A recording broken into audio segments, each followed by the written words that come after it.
parked the truck around the corner. He was having a night out. It's like, oh, I've got to have a night. The company insists I have a night out in, but I can park it. But I can park it really local. So they all came over and stayed with me Wednesday night.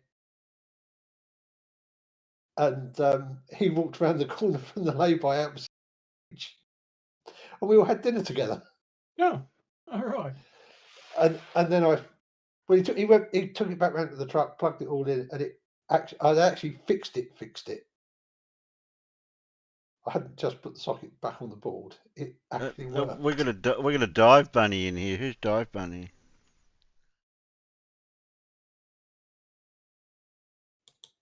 I have no idea. Oh, sorry, Terry. That's Tony McKinley here. One Big Pond. I've been around a little. Sorry, I've got fucking hiccups at the moment. It's pissed me off. Okay. I'm just listening, guys. I'm all for it. Yeah. I'm an educated floof. Let's put it that way. All right then.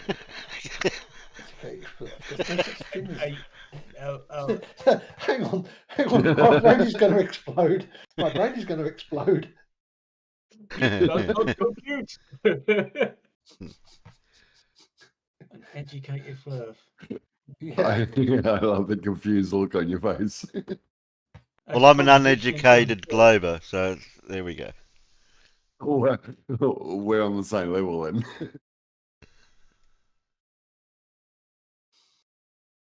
Right, we do appear to be live. Live again. Okay, now can we try again what I was going to do, if I can work it out? Well, I did say third time's the charm. Okay. Maybe. So, shall see. I pause that. Where did I have... I did have 2 Simon downs. Where'd the other one go? I don't know. What do you do with it? Oh yeah, this one will do.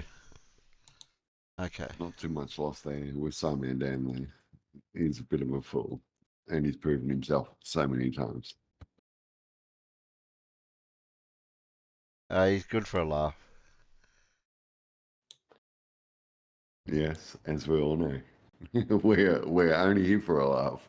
Like, seriously, guys, you can pick the shit out of me if you like. You can pick on everything that I post. I don't give a fuck, man.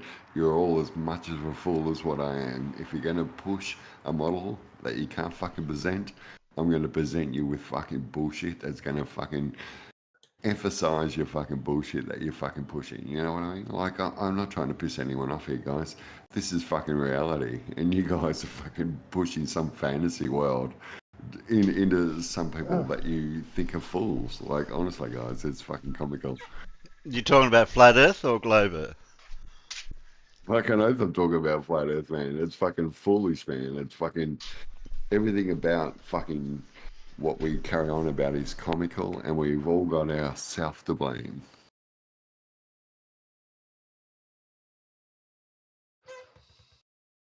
Still a hint of vagueness about that. I mean, yes, flat Earth is comical and ludicrous because it ain't flat. Yeah. It's as simple as that. There is no discussion. There is no argument. The Earth isn't flat. No. It's very nearly a perfect sphere. Hey, no one's arguing with you guys. You guys can be 100% 100% of the time.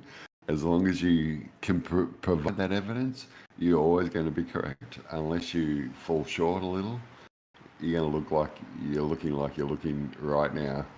Stun mullets into a fucking camera that's got no idea what the fuck's going on. I mean, there is absolutely zero evidence for the Earth being flat.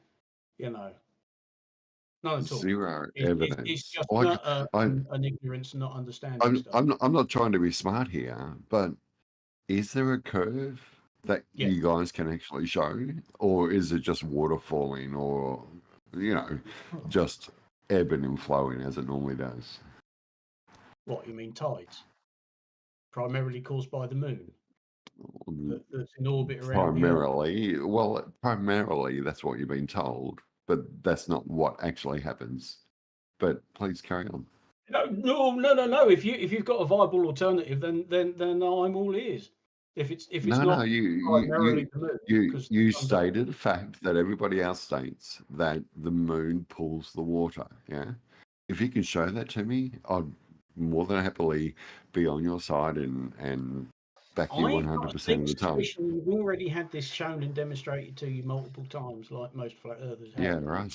Okay. No, Okay. So the 6-hourly ebb and flow, does that suit the 12-hourly flow of the moon, or is it just that we're hypothetically speaking that the moon could pull and let go and pull it again at the appropriate time, or are we just speculating? I refer the honourable gentleman to the answer I gave previously. You haven't come up with any viable alternative. You're saying it's not the moon, so what is it then?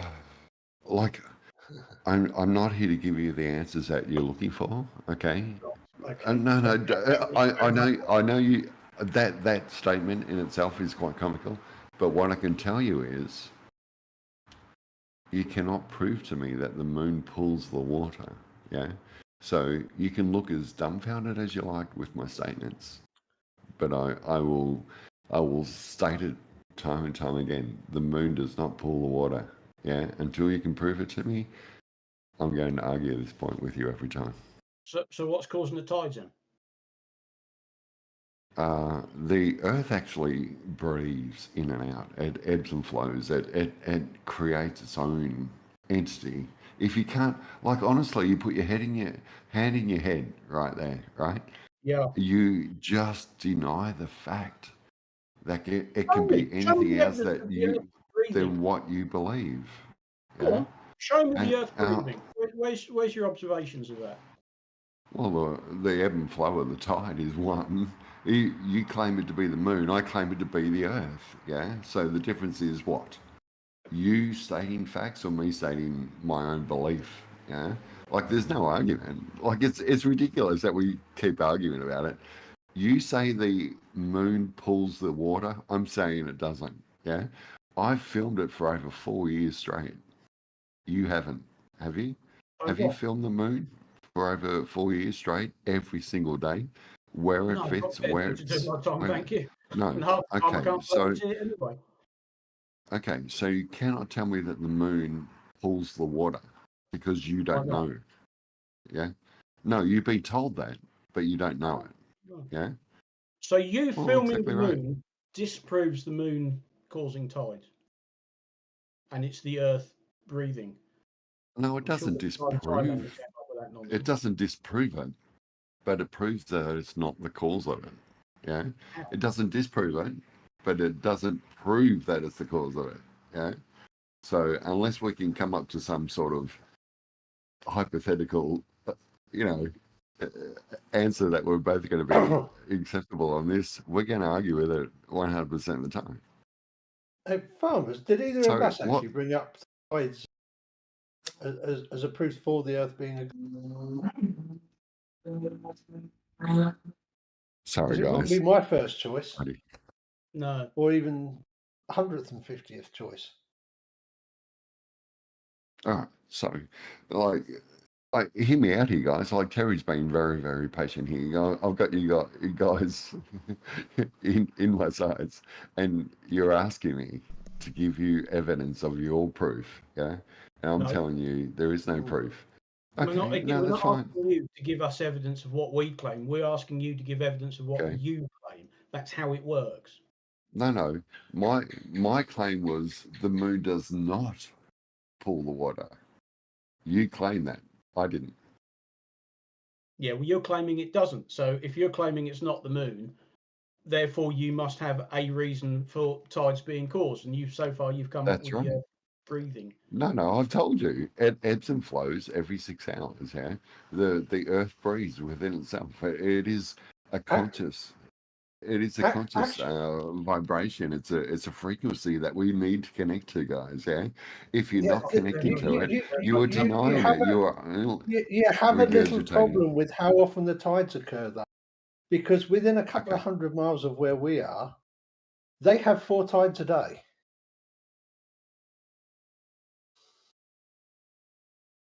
Okay, so we've got up, down, up, down. That's 4 tides, yeah? No. They have up, down, up, down, up, down, up, down. Where's that?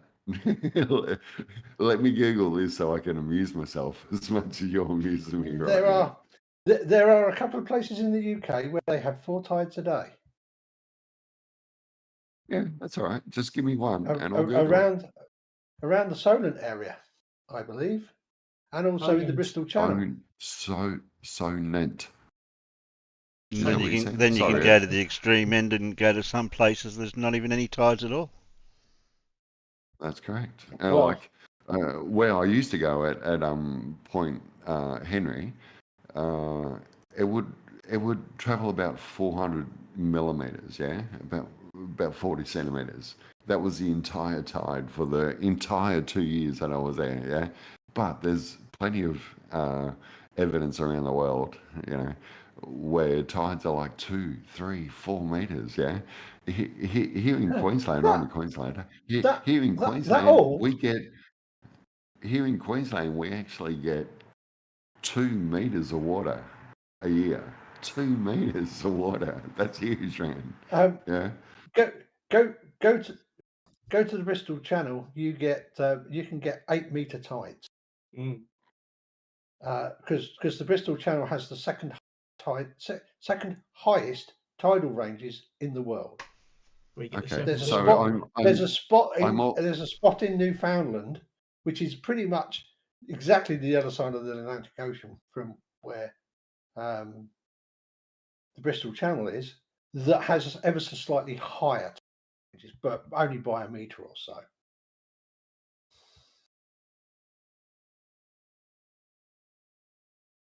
Okay. All right. I'm sorry, guys. I'm trying to follow along here, guys. So we've got not that I claim that tides have Bristol. anything to do with what the shape of the planet is. No, that's a good objective to have here for sure. So the moon pulls the tides in and out, yeah, and you guys are quite confident that that is the shape of the Earth and that is why it happens the way it is, yeah. Just to be clear, like I'm not trying to be smart here, guys. I'm just trying to work out the logic that I can bring to other channels. That's all. Yeah. Irish Stew says Strangford Lock in Northern Ireland also 4 tides a day. Okay. Semi-diurnal. So we're stuck on tides at the moment, are we? Well, no, it's just that you brought them up. Yeah. No, I did. I brought them up for sure. And it doesn't work on a globe that the moon is pulling the water in and out of the sphere. You guys know this. Well, You're looking dumbfounded. It would make the model a lot easier to understand if you didn't actually have to have that nasty stuff in the way called land. Because you're looking for a flow of water without land interruption. Yeah, if this was Waterworld, you know, like with Kevin Costner, yeah, I know it is one of the worst movies ever made, but I made the mistake of going to the cinema to watch that. I feel for you. But anyway, you would see the tides working a lot more in the way you describe them, in the way you would describe them, because the physics becomes a lot simpler. Because, you know, and in fact, if the sea was a constant depth over the entire planet as well, that would also help with making the tides work much more predictably over the vast size of the planet. We're still waiting on a little bit of proof here, guys. That's all. Just give me a little bit of it. Like, we can talk about it all we like, all day, but we're not giving each other facts. Just share some facts to why the water does what it does, and we'll move on from there. It's all there at your fingertips.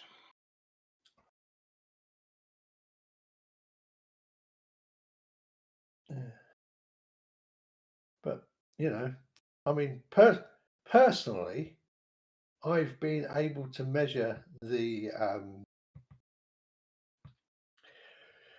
general shape of the surface of the planet over an area of about 280 nautical, over an area of a radius of about 280 nautical miles from my location. So we're looking at about 600 feet of fall, yeah?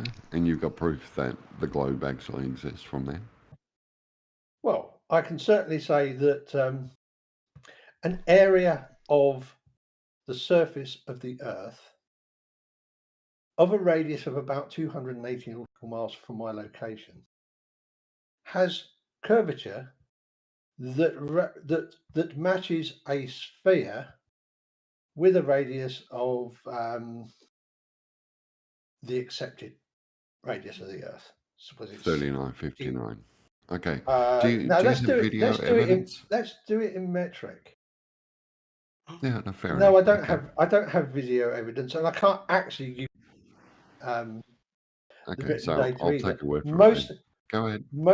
Mostly because that was classified data at the time that I recorded it.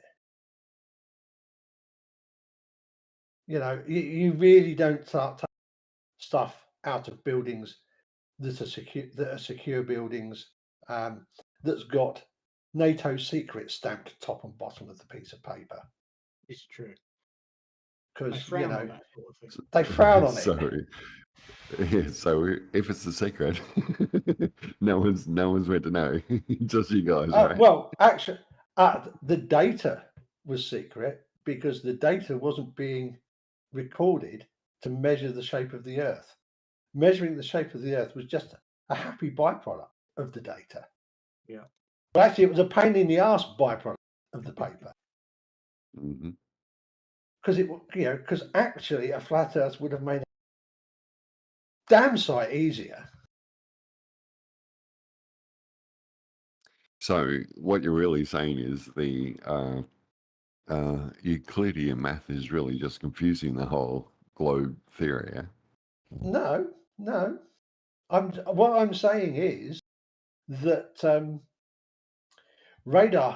air defense radar systems would work a hell of a lot better if the surface of the planet over which they are operating wasn't spheroidal. You wouldn't have a radar horizon, would you? No, we wouldn't have a radar horizon. You can see the buggers coming from a damn sight farther away. We could detect aircraft but only if it was bloody Concorde. So what you're because they had to be at 65 because they had to be at 65,000 feet. Yep. So what you're both saying is beyond the 300-mile mark or 500 kilometers, yeah? Beyond that mark, 450 kilometers. Yes, we cannot see beyond that. So anything beyond that would be a surprise, yeah? And we can call it a curve because it's out of sight. No, what I'm saying is that for practical reasons, i.e. having enough strength of signal to actually be able to detect the return, we capped the limit of the range of radar to 280 nautical miles. Actually, we capped it to the distance that light travels out and returns in 3,000 milliseconds. That does not make it a curve, though. In 3 milliseconds. No, what I'm saying is I get where you're coming from. The fact that we point a pencil beam that is half a degree wide and 1 degree high up at 1 degree in the center, so the bottom of the beam is elevated at half a degree. when that beam gets out to 280 nautical miles, the lowest target you can see is at 65,000 feet. Now, over a flat surface, if you do that angle, we should be able to see a target at about 9,000.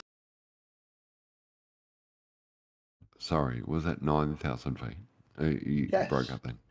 Yeah, 9,000. So from memory, I think it's about.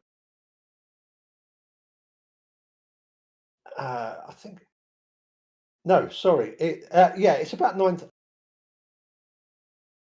We should be able to see a target with an elevation angle of 0.5 degree.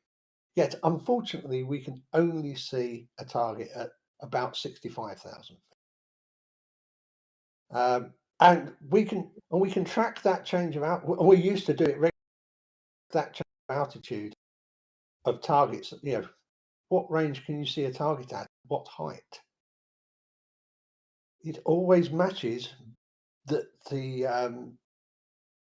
targets must be flying over a surface that is dome-shaped and curving with a radius of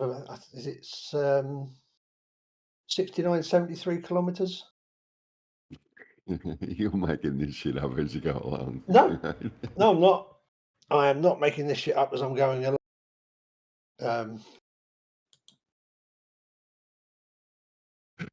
Look, I find it quite comical, and thank you very much for humoring me along the way. But honestly, dude, all you're showing me is what you visually can see, yeah, and you're presenting it as a curve, yeah.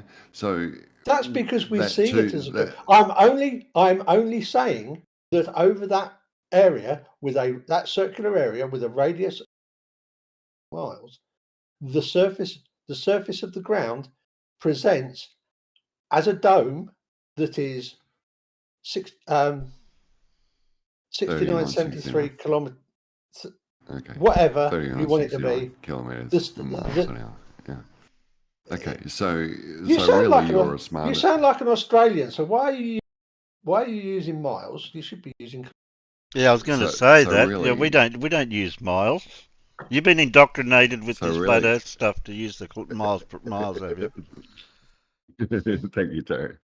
So what you're really trying to tell me there, Farmer Boy, is no, Alan, sorry, Alan Evans, is that as long as it's inside of the radar, you're going to claim it as a curve. But there's no way you can present it to yourself in your own mind that it can be coming straight towards you as a deflective, like well, you have to you have to understand that I wasn't a radar operator. I was a technician. I spent 18 months. Well, I spent 6 months doing a 2-year training course because the military expect you to do everything at an accelerated rate. Yeah, I've done 4 courses in 6 weeks. I'm not trying to be smart here, dude. I've actually literally done 4 courses in 6 weeks. 4 courses of what? IT. I did a barista. I did a what do you call it? Fucking horticultural. Fucking anyway. My point is I'm saying you can be presented with as much information as you like, but if it doesn't make sense, it's not going to make logic. Yeah. So logically speaking, what you're trying to present to me is you've got objects that appear at about the 280 kilometers an hour kilometer radar that picks them up, and you're saying that 450 kilometers. They're coming around a curve. And that's the only reason you can see them. Yeah, there's no possible way that it can be visually coming towards you in a stationary plane. There's no possible way that can happen. Yeah, and you are 100% set in your mind that it's got to be coming around a curve. Is that correct? Yes, it has to be coming around the curve. Because that's fair enough. okay, I have the actual heights, because because I actually did. I'm looking at it now. If the Earth were flat, then the target would appear at about 4,000 meters. But unfortunately, the target appears at 20,000 meters. This is at 450 kilometers. But at all the other ranges, the difference in height that you would expect is exactly what you see. The difference between being flat and being on a curve of the standard size, which is in fact 6370. Yes, 6370 So because the math tells you kilometers that you for the should mean not be radius. able to see something, you are just dumbfoundedly blindly believing to go, hang on, there's no way I could ever doubt this information. Yeah, you've stated to me that these are facts, and there's no way I could doubt them. Yeah. Well, there's no way I can doubt them. No, that's fair enough. And I hear you. I listened to you, and I heard what you got to say. So what I'm trying to ask you is, there's no way in possible hell that they could be coming towards you on a stationary plane. They have to be coming around a curve. Is that correct? The targets do, yes, because there's actually of bending these radar beams by enough to compensate for. So the stationary Earth says it should be 4,000 feet, but the globe prediction says it should be 2,000 feet. No, the flat Earth prediction says it should be 4 meters, and the reality is it's 20. Okay, so you do understand that every single day gives you a different perspective or a different relationship to what we can actually see. Like, as I've stated, I went to the same location for 2 years.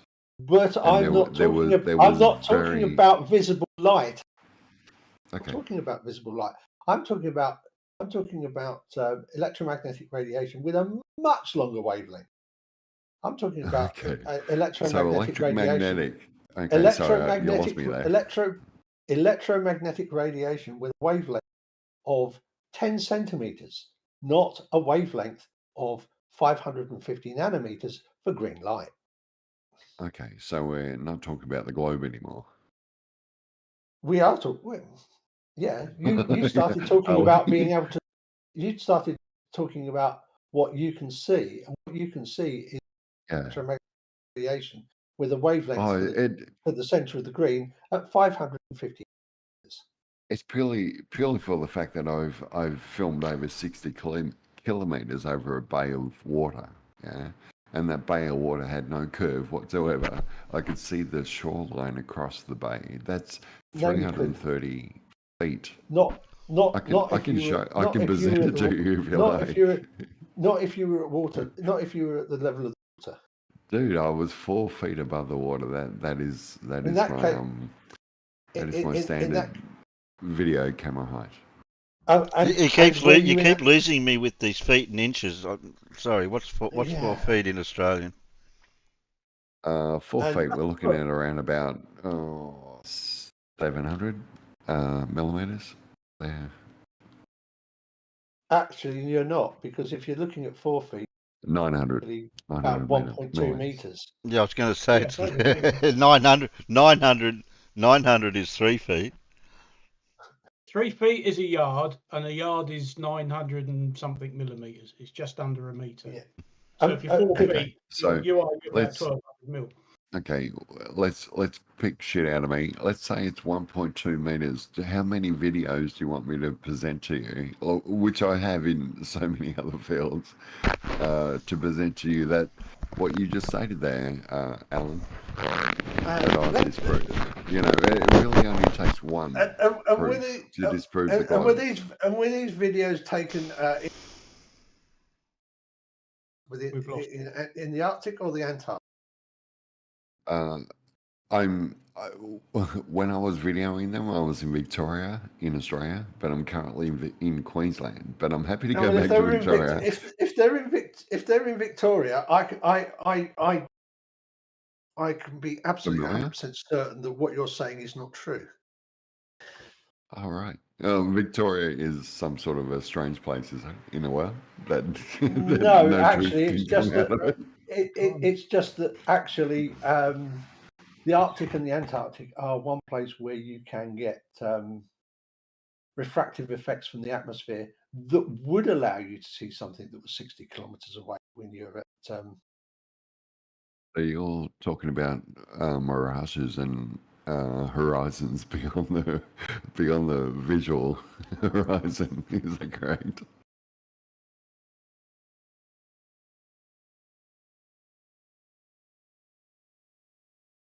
I'm not trying to diffuse you here, dude. Do you want me to present a video for you? I'm not trying to be smart here, guys. I've got videos, and like I've been presenting them in the gyms, and they ban me for 24 hours, which I don't give a shit. But the point of it is, I've got video across the bay from Geelong to Melbourne. That's 64 kilometres across the bay. That's 95 kilometres around the bay. And it's directly across the plane, man.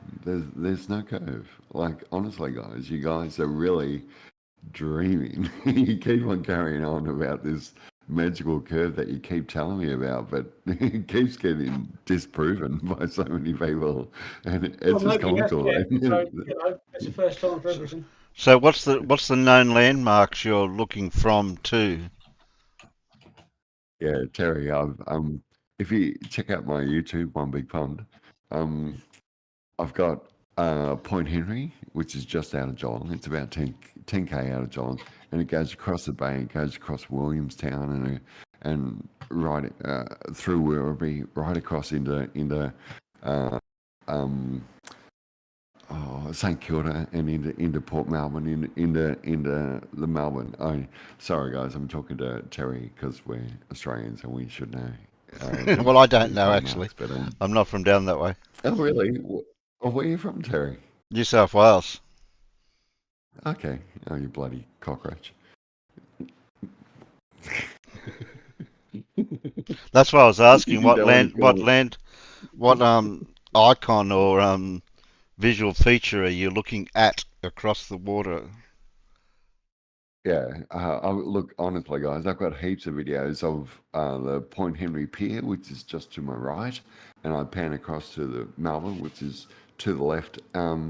From this point of time in summer solstice, it's all the way to the right, and it's like number 4 on my pier lights, and all the way around to the winter solstice, it goes just before, which is around about I think it was 83% east, all the way to northeast. Yeah, like 104%. I think it was. So it's like 90 degrees. The sun actually moves from one point to the other throughout the 6-month period. You know, it goes all the way in, all the way out, and yeah, it's quite crazy, and it's quite addictive when you do it, guys. And I don't. Honestly, I don't give a shit whether you think it's a globe or a flat earth or fucking what the fuck ever. Honestly, guys, if you can spend 12 months of your life and dedicate it to filming what actually is happening in the world, you will change your complete aspect on what people say, how they present themselves, what they're actually trying to say. It is so comical, man. You know, like, people hate me. They hate me with a fucking passion. And I don't give a shit, man. They hate me with so much of a passion because I fucking see their lies. I see their bullshit. I see the fucking They're dream after dream fucking asking for questions that they got no answers to, yeah? I'm not trying to be smart. I'm not trying to be anything, guys. All I'm trying to do is present you with what I've been presented with. I don't have any answers, yeah? You guys have got more answers than me. You're way smarter than what I am. You guys are way more educated. Look at you. Look at you. You know? You just got to look at you. You just see how smart you are, yeah? And what am I? I'm a loser, yeah? I'm a Victorian photographer with the foresight to see just how much the world actually changes, how the world does not change with the sun and the moon, and how we actually flow and fit into this world. We are about to change the world. All we need to do is change the perspective. Well, I found 2 videos on your channel. That one runs for 2 minutes, Sorry, man. 2 minutes 27, and one runs for 28 seconds. So I got heaps, man. I got like 400 or 500 videos. I don't know. I'm not on your A lot of channel. 10-second videos. I've got your channel, but I can't find any more than 2. Oh, really? Okay. That's There's fair only enough. 2. There's only 2. They have been blocking me. They've been blocking me for a shitload. Oh, am I in the wrong account, dude? I've got 3 accounts. It really sucks. sorry, Cherry. Yeah, there's one with about 500 videos. Yeah, I'm on the One Big Pond YouTube channel. Yeah, I've got 2 One Big Ponds. One's Sun Tough Pools and one's One Big Pond, and I've got one plaster of painter. And yeah, anyway, it doesn't matter. It's irrelevant. The point of it is there is so much visual aspect that I've got with the videos that I've given over 12 years, 2 years, 24 months, 2 years of going to exactly the same place in exactly the same time, sun up every single day, moon up, following it all, watching the flow, watching how it all happens, listening to women, listening to men. And I'm telling you guys, and I'm not trying to piss in your pocket, there's only us 3 guys here and myself, yeah? I'm telling you, fucking women, every fucking new moon, are fucking sexually active. Men, every full moon, are sexually active. I can fucking guarantee it to you. Mark my fucking words. Every time you speak to a fucking female from now on, think of what time the fucking moon is in, yeah? And I'm telling Terry, you, I'm really fed up at the this. new moon, The language and this. Yeah, you're getting a bit too over the top. Wrong. Yeah, you're swearing and going off in the weeds here with some of your things. I do get a little carried away. Sorry, Terry. Yeah, I've got a bit of a sorry, Alan. I've got a bit of a limitation on my channel for certain things. Yeah, that's cool. All right, sorry, Alan. What I'm trying to say, Al, is connect yourself with the flow of the moon. Like, honestly, like the 3 of us here, guys. Like, I'm not trying to swear and carry on and get myself booted, but I'm trying to say is connect yourself to the moon. Stop worshiping the sun. Stop worshiping this. Like, look at your face there. No, we don't worship anything. No. What evidence do you say to show that we're worshipping something? Okay. I'll explain it to you. Here's my evidence, guys. You get up and go to work every day. You get up and work for the system. You get up and pay your taxes. You get up and say, I'm a productive member of society. Yeah, you're part of the system, man. Yeah, and as sad as what that sounds, I'm not. And as sad as what that sounds, there's a big step. There's a big change coming, guys. And I'm not trying to convince you guys of anything. All I'm trying to say is get out of the matrix. Stop believing in the lies. Believe yourself. Have faith in yourself. I know. If you're not getting an income from working, where are you getting your income to live day to day then? Fucking matrix. Oh, there's plenty of ways. Like, how many ways do you want me to do? Well, just give us a couple. Just give us one. I'll give you one. Poker. Right? If you don't know how to play poker by now, so gamble. It's not gamble. It's an investment. You invest your money, yeah. If you're not in investing poker. your money, you're losing money, right? That's right. You invest it. Yeah, but the investment is something you know what you're going to get out. Yeah. You don't know what you're going to get out if you're going to do poker. No, investment. There's only one way to make money playing. Be the house. You guys seem to think that you got to fight the whole system every single time. No, there are so many people playing poker that you can take whatever you want from them whenever you like. Yeah, I'm not kidding, guys. I can go on any poker site. I've been doing it for years. I've been doing it for over 5 years, dude. I go on any poker site and I can't help but make money, and it sucks, man. I try not to make money. I try and give money away, and it just keeps coming to me, dude. There was so many ways to make money. You can make money, making stupid TikToks or whatever you want. There is so much ways to make money. All I can say to you three here is, you remember J.K. Rowling, how she come up with fucking Harry Potter, right? That's all you need to do. Make a dream worth believing, and the world is yours. Yeah, get onto it. And I'm not trying to piss in your pocket, guys. I'm telling you, this is the future. If you're not onto it, if you're not actually taking the steps forward to creating yourself into this new system, you're going to be left behind. And we all know it. Even I know it. Yeah. I've got to keep expanding. I've got to keep creating. I've got to keep,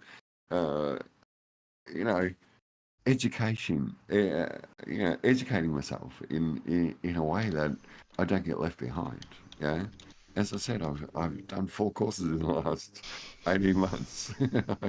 I don't know what it is. I keep getting these stupid bloody courses. I'm not trying to be smart here, guys. I don't fit into the normal society. I have to work out a way to fit in to make grandeur, so to speak. Yeah. So my poker is my outlet. It is a simple way to make a little bit of income without going full on. Everything else is how do we fit into the world? Yeah. So I'm with you all. I'm I'm all for the moon pulling the tides, and I'm all for the sun showing us light. But I can guarantee you that we are more of a influence in this world than what we realize. And if we just accept what's presented to us, nothing will ever change. Okay, I think you've monologued for a bit too long now, so we're going to get back to the show. We're just going to watch some videos. The peanuts out there are chomping at the bits for stuff and telling me to make things stop and whatever, so I always listen to them.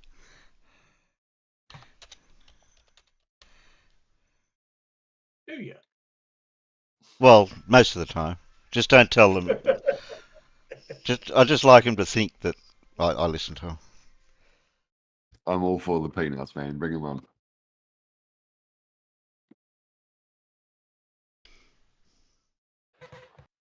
Oh, shit, oh, fuck.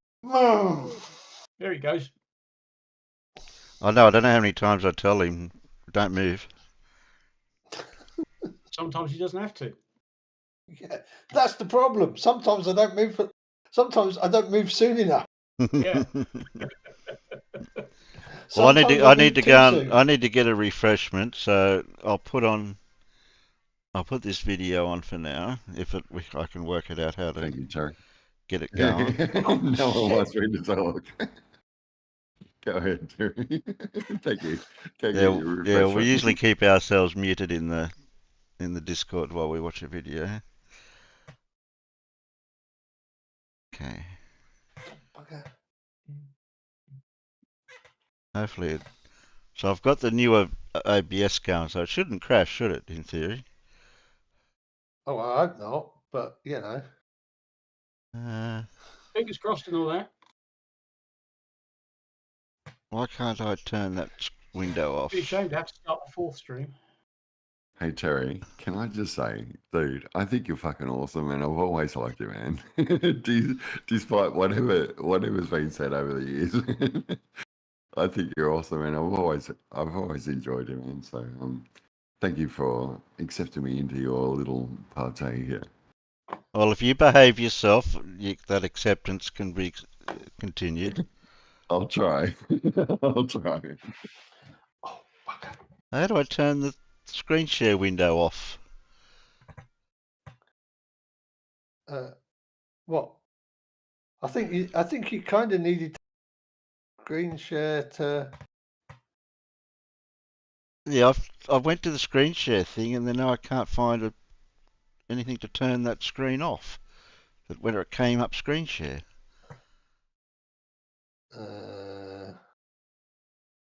It says, watch your streaming, watch this flat earth or whatever. Change, streaming channel, have a go you mug, smooth the video, resolution, frame rate, unlock all resolutions and frame rate, get nitro, no. But there's no way to turn it off. How do you... Oh, here we go, that'll do. I just clicked outside of it. But then it's not screen sharing, is it? What have I got going wrong here? You need. I got something wrong. I don't know what I've got going wrong here. Try again. Share your screen. I want that YouTube. Oh. Go live. Oh, I couldn't reach the go live thing. That's what it was. Does that look right? What stream? What stream? Yeah, you guys are in here. Yeah. And all we need to do is to get OBS to send them. Yeah, I've got that. I've got that sorted. Simon Dan on the screen. Yeah, Terry? Yeah.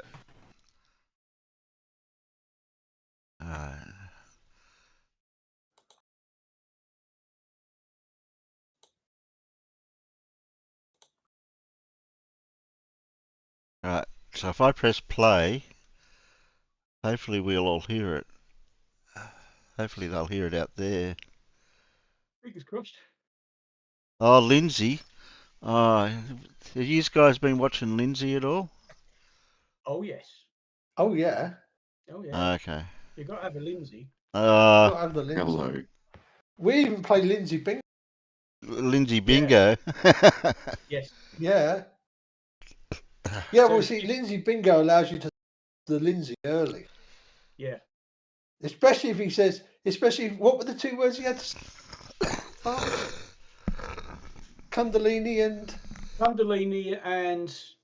Oh, God, what was the other one? Oh, fuck. I can't remember, but Timbo had done a card just for me, and it only had two one other terms on it, Kundalini and something else, and that's the one time he actually said Kundalini. It's like, yeah, bingo. And if you can call bingo, you stop the video. Okay. Well, you don't get to watch the rest of the video. No. No, it's brilliant. That's the whole point. But Kundalini. Okay. Yeah. I think he said it twice in total across all his videos. Now, just hopefully that's coming out. There we go. You guys can see it out in YouTube land. So that's working. Yeah, it's out in YouTube land. All you got to do is press play, man. Yeah, press play, Terry. Okay, I've got to figure out that now. Oh, it's a while since we've heard that. Yeah. Last week's full week of videos, where he tried to simulate the temperature on Earth. Okay, what can you hear? We can, we can hear him. He's a little quiet, but we can hear him. Oh, I'm hearing him fine in here. But, don't you just have a little volume? Don't you just have a volume doohickey down the bottom somewhere for? Yeah, we do. It's fine, Terry. Terry, it's fine. We do. That's probably why. Because I'm only on 50%. Okay. Yeah, mine was turned down as well. Okay. Well, you let me know if you have any issues. Yeah. No, it should be all right now. Okay. What do you got? Is it coming through my audio? There, doesn't it? No, or it comes... I don't know how that works though. No, we're hearing it fine. Just play, Terry. Because Discord fixed that. We're still running some hiccups. Dude, I can hear it fine. Yeah. If I can hear it, everyone else can hear it. Yeah. Discord fixed the not having.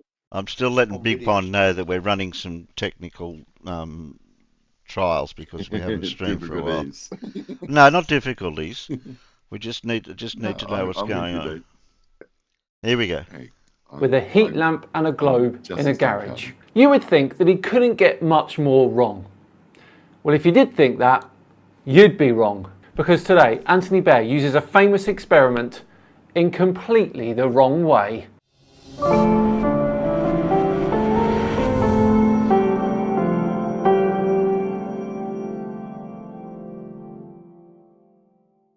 Hello all and welcome along to another episode of Flat Earth Friday with me, Simon Dan.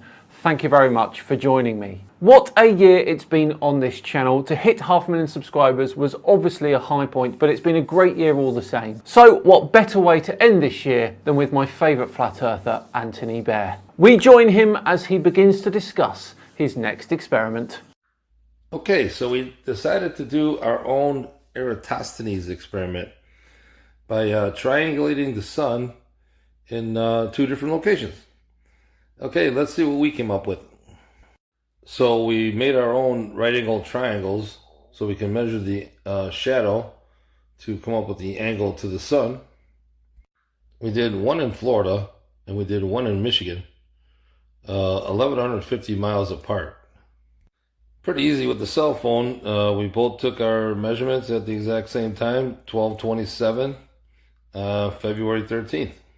Okay, straight away we've got a slight issue. Eratosthenes conducted his experiment on the summer solstice, and his first location, Syene, is almost bang on the Tropic of Cancer, meaning there was absolutely no shadow in that well on the summer solstice. Now, Florida is a bit too far north, and February is pretty far away from the summer solstice.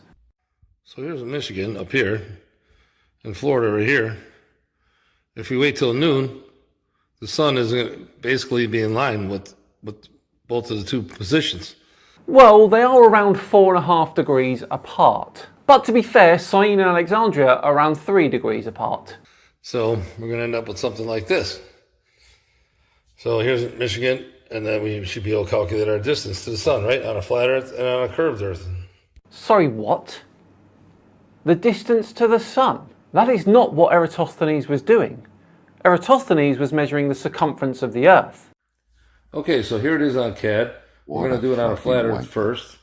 And the top orange line is from Michigan to the sun, which is 3,154 miles. And that's on a 34-degree angle. And then the second line, orange line, is from Florida to the sun, which is 2,291 miles. And that's on a 50-degree angle. And from the sun to the ground is 1,760 miles. And then from Michigan to the sun on the ground is 2,617 miles. But this is no way to figure out the distance to the sun. And that is because the sun's light comes in at pretty much parallel. And we know this, it's quite easy to see. Yes, you flat earthers bang on about crepuscular rays, obviously. But look what happens when you see these rays from above. They are parallel. That angle is caused by the curve of Earth's surface, not by the direction of the sun's rays. Okay, here's our flat Earth map, and this is the path of the sun in the summertime, right here. This is the summer solstice. This is the equinox right here, and then this is the winter solstice, where the sun takes a long path around. Now, I lined up the sun from the south because we did it at like 12/27. So the sun will be roughly in the south right here. And right here, this is the shortest day of the year if you're in the northern hemisphere right here, December 20th. We're going to come up to January be about here, and February be about there. Dear oh dear, this is one of the worst experiments I've ever seen. Again, this is ridiculous, and I'll tell you why. There has never been a full explanation as to how the sun moves between tropics on the flat Earth model. No reason as to what powers it or the forces involved. It is just a guess, and then they assume that that guess is correct. So the sun should be pretty close right there. Okay, now here's this guy's the bottom of Michigan. Fool. It's a few degrees down from the latitude line.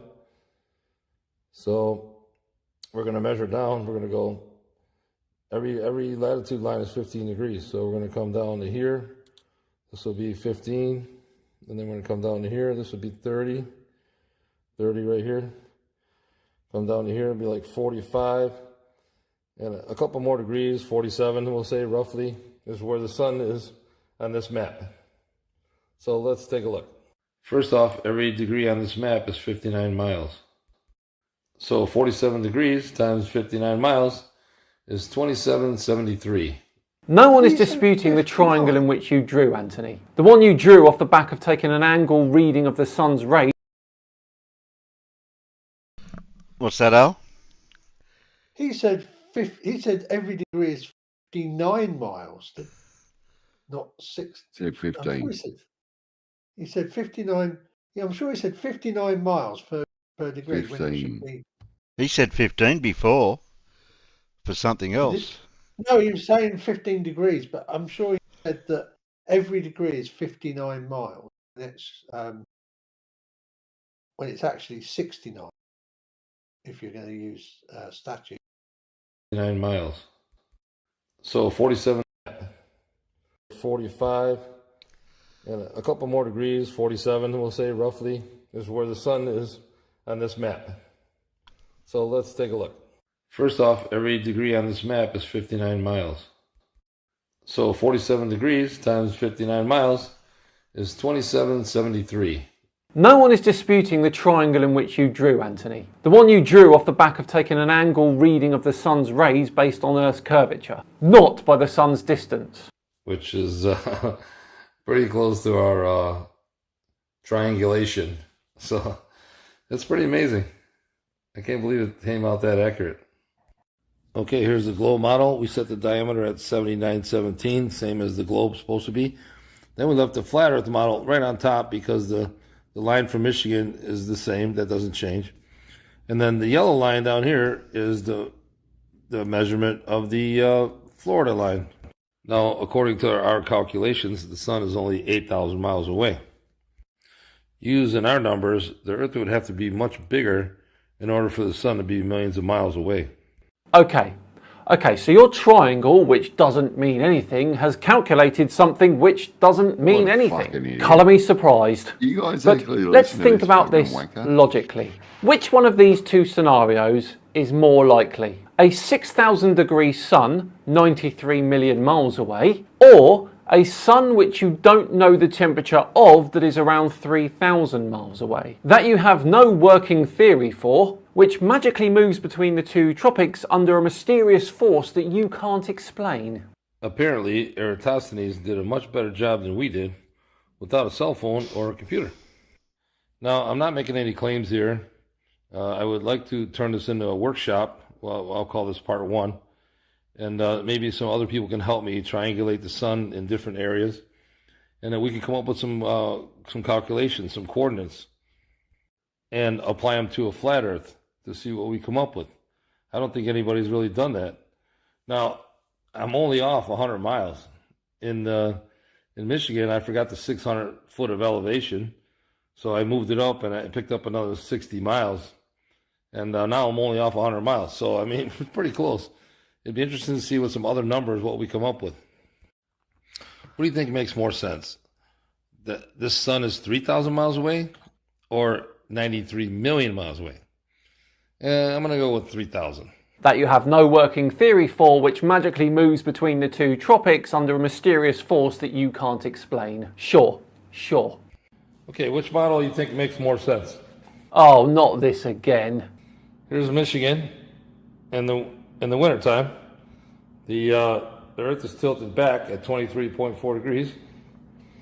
That looks a bit more than 23 this angle. degrees. Now the sun is actually, there's the angle right there. The sun is actually 3 million miles closer. Okay, versus the wintertime, which is the axis going the other way. And here's the angle of the sun. Supposedly this sun angle, the sun is actually... If he's got the string on that side, that's the side the sun's on. Angle difference that's summertime. Make the difference between summer and winter. Yeah, that does make sense. As I've explained before, the same amount of solar radiation spread over a larger surface area equals cooler. As compared to this model. Hey, let's look at this model. Here we are in Michigan, right here. And here's the sun. So the sun is out here in the wintertime.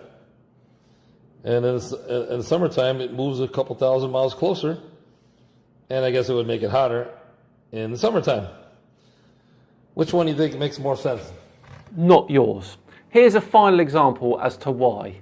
How in the hell does the sun throw its light around a corner in the southern hemisphere summer? These are the parts of the globe illuminated during the summer on a flat earth map, yet that magic sun of yours is able to cast its light in special shapes. Dear oh dear, what a mess. Well, I think we should leave Anthony for today and we'll come back and look at his part 2 next week, shall we? But for now, we're all done and dusted for another Flat Earth Friday. Thanks so much for watching. It truly is appreciated as always.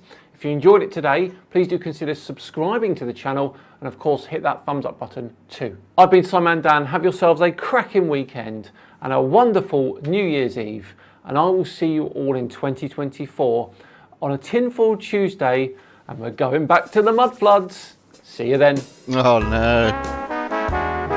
Hey. Thanks for that, Tim. Not the mud flood. I'm gonna say, I know how the sun flings the light around like that. It's got a magic shape changing lampshade. Oh yes. Yes. Didn't Cool Hard Logic teach you anything? Good old Cool Hard Logic, I do miss him.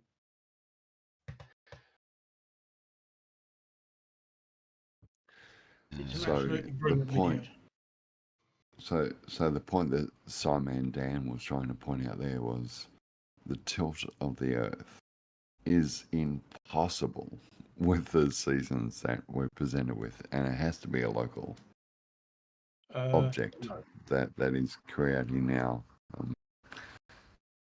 seasons. No, the seasons are due to the tilt of the Earth. Yeah. Hey, the only one arguing with you is yourself here, man. Like I don't see it. I don't feel it. You can't present it to me any more than what you've been presented yourself. So really, it's a stalemate. Yeah.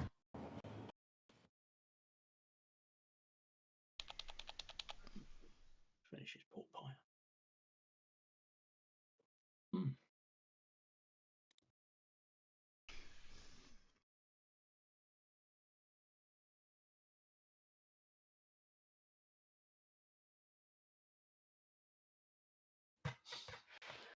Oh.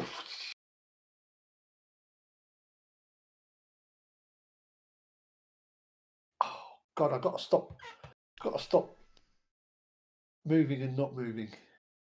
So, Alan, can you try and decipher that what Simon Dan was trying to explain there? Like, you're saying there's a tilt of the Earth that creates the seasons, and that's not what it appears to be.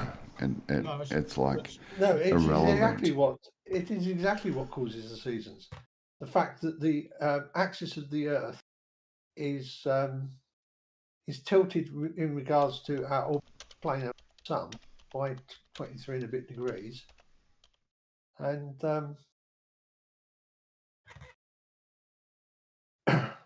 it's trying to find the right word. It's the amount of incoming energy spread over a particular area.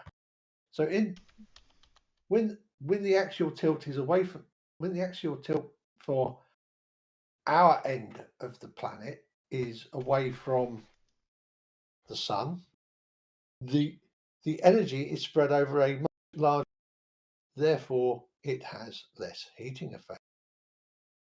When the actual tilt is towards the sun, that same energy is spread over a smaller area. Therefore, I'm not trying to sound stupid here, there, Alan. But do you really feel that the sun that's 94 million miles away and the tilt that's only 14.4% is enough to change our seasons. That's going to change our life. 14.4%. I thought it was 23 degrees. Isn't it? Yeah. 23.4.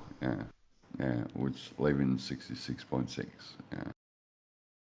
So my question is, do you really feel that the tilt of the Earth gives you the seasons enough that you've got no argument? Yes. Yeah. I don't have a problem with that. If that's what you feel is your reality, because no one's going to argue with you. Because if you calculate the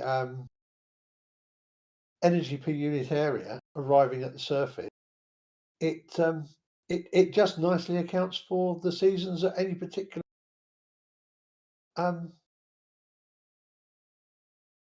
latitude.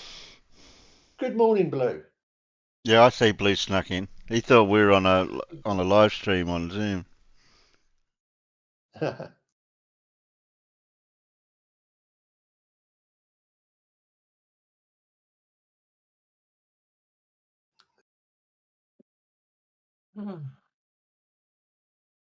Blue, you know you're muted, by the way. He's probably gone to get a coffee. I'll ask a simple question again. As ironically as what it sounds, do you really feel that the tilt of the Earth, with 94 million miles away the sun, that it's going to change our temperature as much as what it does over the seasons? I don't feel it because it's not a matter of, it's not something you can feel. It's something that you can look at and show by doing a little bit of fairly basic mathematics. So it's more of a faith than a belief there, Alan. No, it's not a faith. It's an understanding because I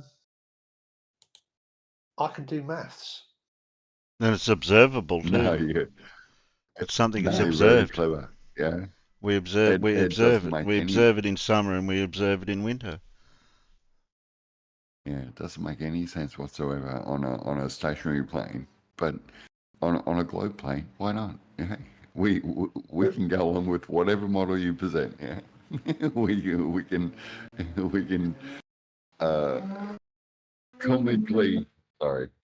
comically amuse ourselves with whatever we choose. Yeah. Well, you try to model it on a flat Earth, it doesn't work. Well, nothing works on a flat Earth, so.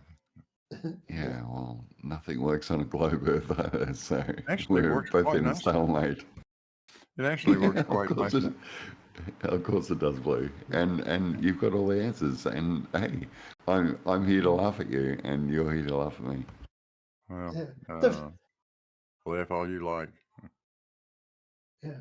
The funny thing is that I actually have tools that can measure the amount of illumination per unit area at the surface of the Earth, and the axial tilt pretty much accounts for the changes between summer and winter.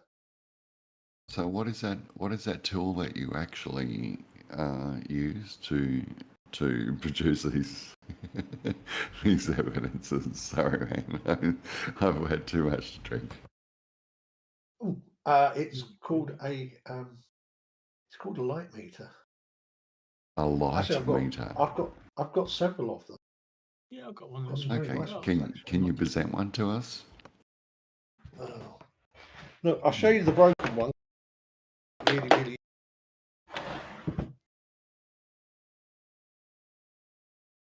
There you go. Yeah. That's a light meter, is it, Alan? That's a light meter. This is a Sangmo Western Master 4 light meter. And can you just for a point of reference here, can you diffuse the light that's in your room compared to the light that's outside with that? Well, my problem is that the very, very old, very webcam that I've got doesn't like to do auto exposure, and the sun keeps going in and out. But look, there you go. There's the light meter with the exposure set on the camera fairly correctly. Hey, I'm with you here, Alan. Is there any way you can prove the Earth curves with that light meter?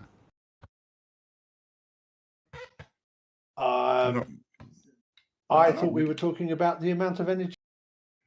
Exactly. I don't recall him saying he could prove the Earth curves with a light meter. I recall him saying that he could measure the intensity of the light with that device. No, that's fair. That's fair. Been around. That's fair enough. First one I ever saw was a photographer, a relative of mine, had used those things when I was a wee kid. We're talking 70 years ago. So it's not like new technology or something we just invented. Yeah. No, that's correct. It's quite outdated, to be quite honest. I've been filming for over 20 years myself. This light meter was actually a new product launched in 1963. They work remarkably well and are really useful even when you have cameras with built-in auto exposure systems. And yes, solar panels make a very nice light meter.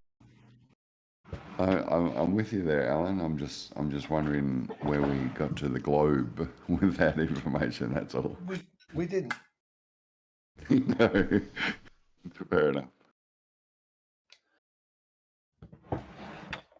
I think you were questioning whether or not the tilt of the Earth could account for seasons.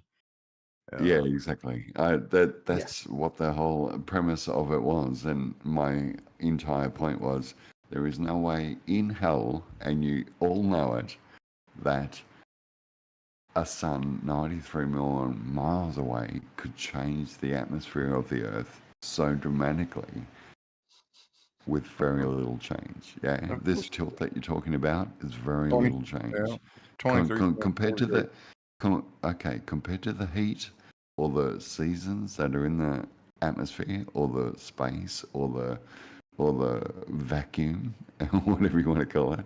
Yeah, there's no way in the world that this could change the world as we know it from day to day, from season to season. There is no way in the world it's going to happen. You can believe what you like. You can tell me about the tilt and how it's going to happen, but it's not reality, guys. Well, that's the way it works. So a big pond. So on a sunny day, if you live in Queensland, in the middle of the day, on a normal day, sunny day, no cloud, no wind, it's pretty warm in the middle of the day, isn't it? That's fucking awesome here in Queensland, man. Yeah, I love it. So about 12 o'clock midday, it's pretty warm, isn't it? It's generally around the 26 to 28, 20. Yeah, you're talking about it this time of year? What have I done to my...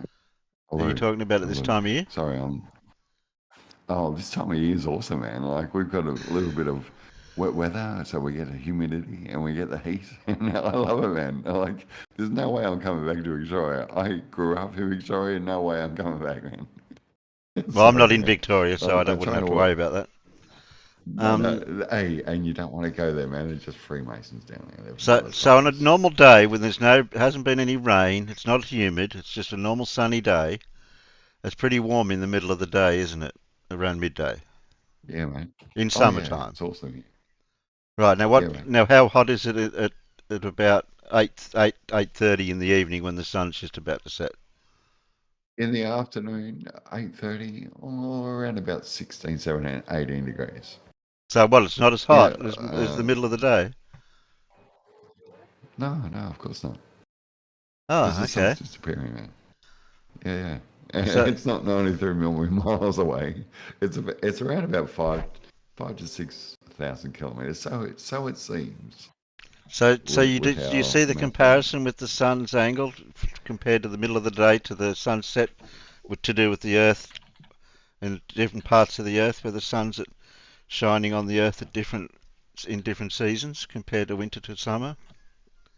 In that analogy? The comparison in that analogy to midday to midnight. To sunset. To where the sun's about to set. Yeah. Of course it's going to be hotter, like Terry, I don't know where you're going with this information, but it seems quite ridiculous that you're asking a 53-year-old the difference between whether it's warmer in the midday compared to the mid-afternoon. Well, the sun's at a different angle in the sky, isn't it? Of course it is, yeah. It's generally at the solstice. Right, so midday. In winter and summer, isn't the sun in a different angle in the sky? Of course it is, yeah. Like summer at the moment is actually above us, but in winter it's actually well to the left of us. But it's only around about 90 degrees. And 90 degrees does not add up to 93 million miles away in a temperature degree that's going to chill the fucking bones out of you, you know? So there's a huge difference to what you feel is correct and what I sort of represent as what reality is. Well, you are further north than me. A little bit, not much, a couple of Ks. A couple of Ks. Maybe about 1,000 and a bit. Yeah, a little bit. So my summer sun and winter sun is not in the same location in the sky as what it is for you. Of course not. As I said to you, I filmed in the same location in Point Henry for over 2 years, and it was around about 94 degrees difference between summer solstice to winter solstice. Huge difference. The temperature difference in Victoria at that is around about 20 degrees from summer to winter. And it does fluctuate within that 15 degree mark. So it can go from 20 degrees to the day to 0 at night. But yeah, it all makes sense that it's a local sun and it's not a magical world living millions and millions of miles away.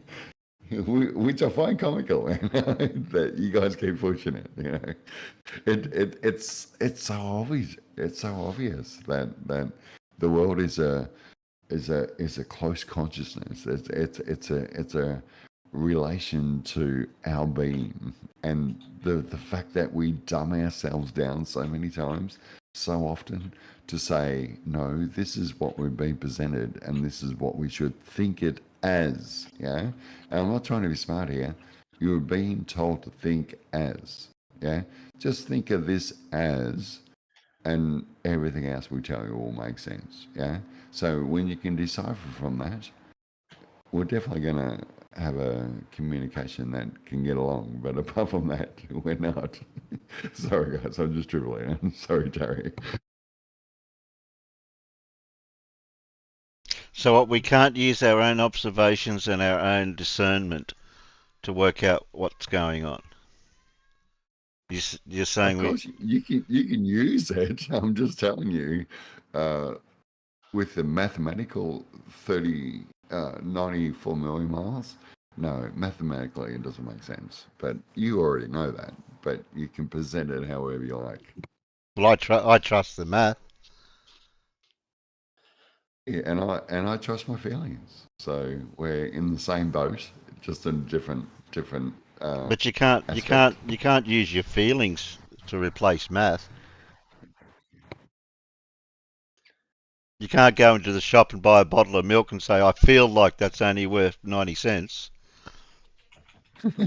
So the fact that you guys keep thinking that it's 94 million miles away, it's just a feeling. Yeah, because even your own math disproves your math. Yeah, so until you can prove me how you got to 94 million miles away, we're going to keep laughing at you guys. Well, it might be a high level of math that some people might not understand. That's why they. No, that's why they don't understand. That's why they just disagree. If you don't understand the math, well, you'll disagree with it. That's understandable. No, I agree with you 100%, man. If you cannot fathom the unimaginable numbers that they're giving you, yeah, of course, we're always going to come to conflict. What do you mean the unfathomable numbers? What do you mean? 93 million miles is unfathomable. It's ridiculous, and you know it. No, it's not. Well, it's a number. What's wrong with the number? Yeah. Or what's wrong with 10,000? 93 million is a big number. They don't like big numbers. Yeah, I'm thinking something similar to that. So you don't want to answer? 10,000 kilometers. What's wrong with that? Like, honestly, guys, I'm not trying to be smart here. Give me the 93 million miles that make sense, and give me the 10,000 miles that make sense, and we'll both come to a conclusion that we can both be satisfied with. Apart from that, we're going to argue. You believe it's 94 million miles? I believe it's like 10, 15,000 miles away. But we know how far away. There's a huge difference. We know how far away the sun is. Directly know how far away the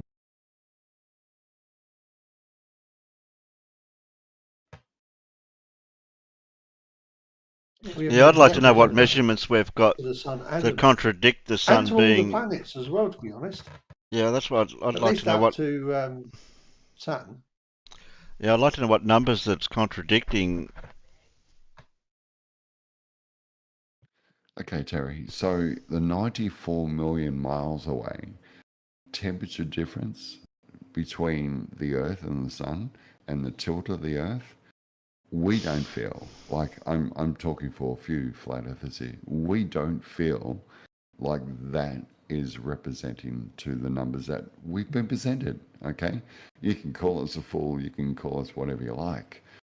I'm telling you, 94 million miles away doesn't make sense with a local heat, with a local lack of, you know, just getting along, to be honest. Sorry, guys, I'm lost here. I'm going nowhere. Well, personally, I can kind of understand a little for the southern latitude. It can be a little warmer than it is in the for the northern latitudes, simply because you are somewhat closer to the sun at the middle of your summer. Yeah, we're facing more directly at the sun than what you are at the moment.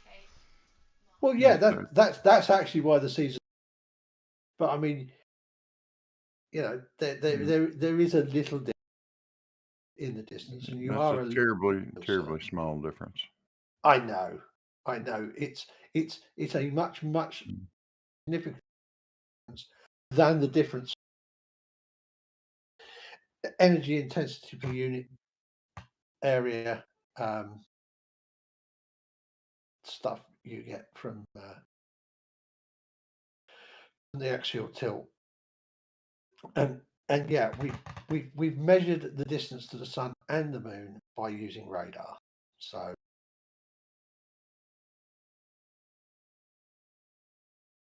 the sun, of course, is not truly an isotropic point source, but close enough that you can consider it like that. And it's going to be obeying the inverse square law. And for that reason, that small difference in the eccentricity of Earth's orbit has very, very little effect on it, really.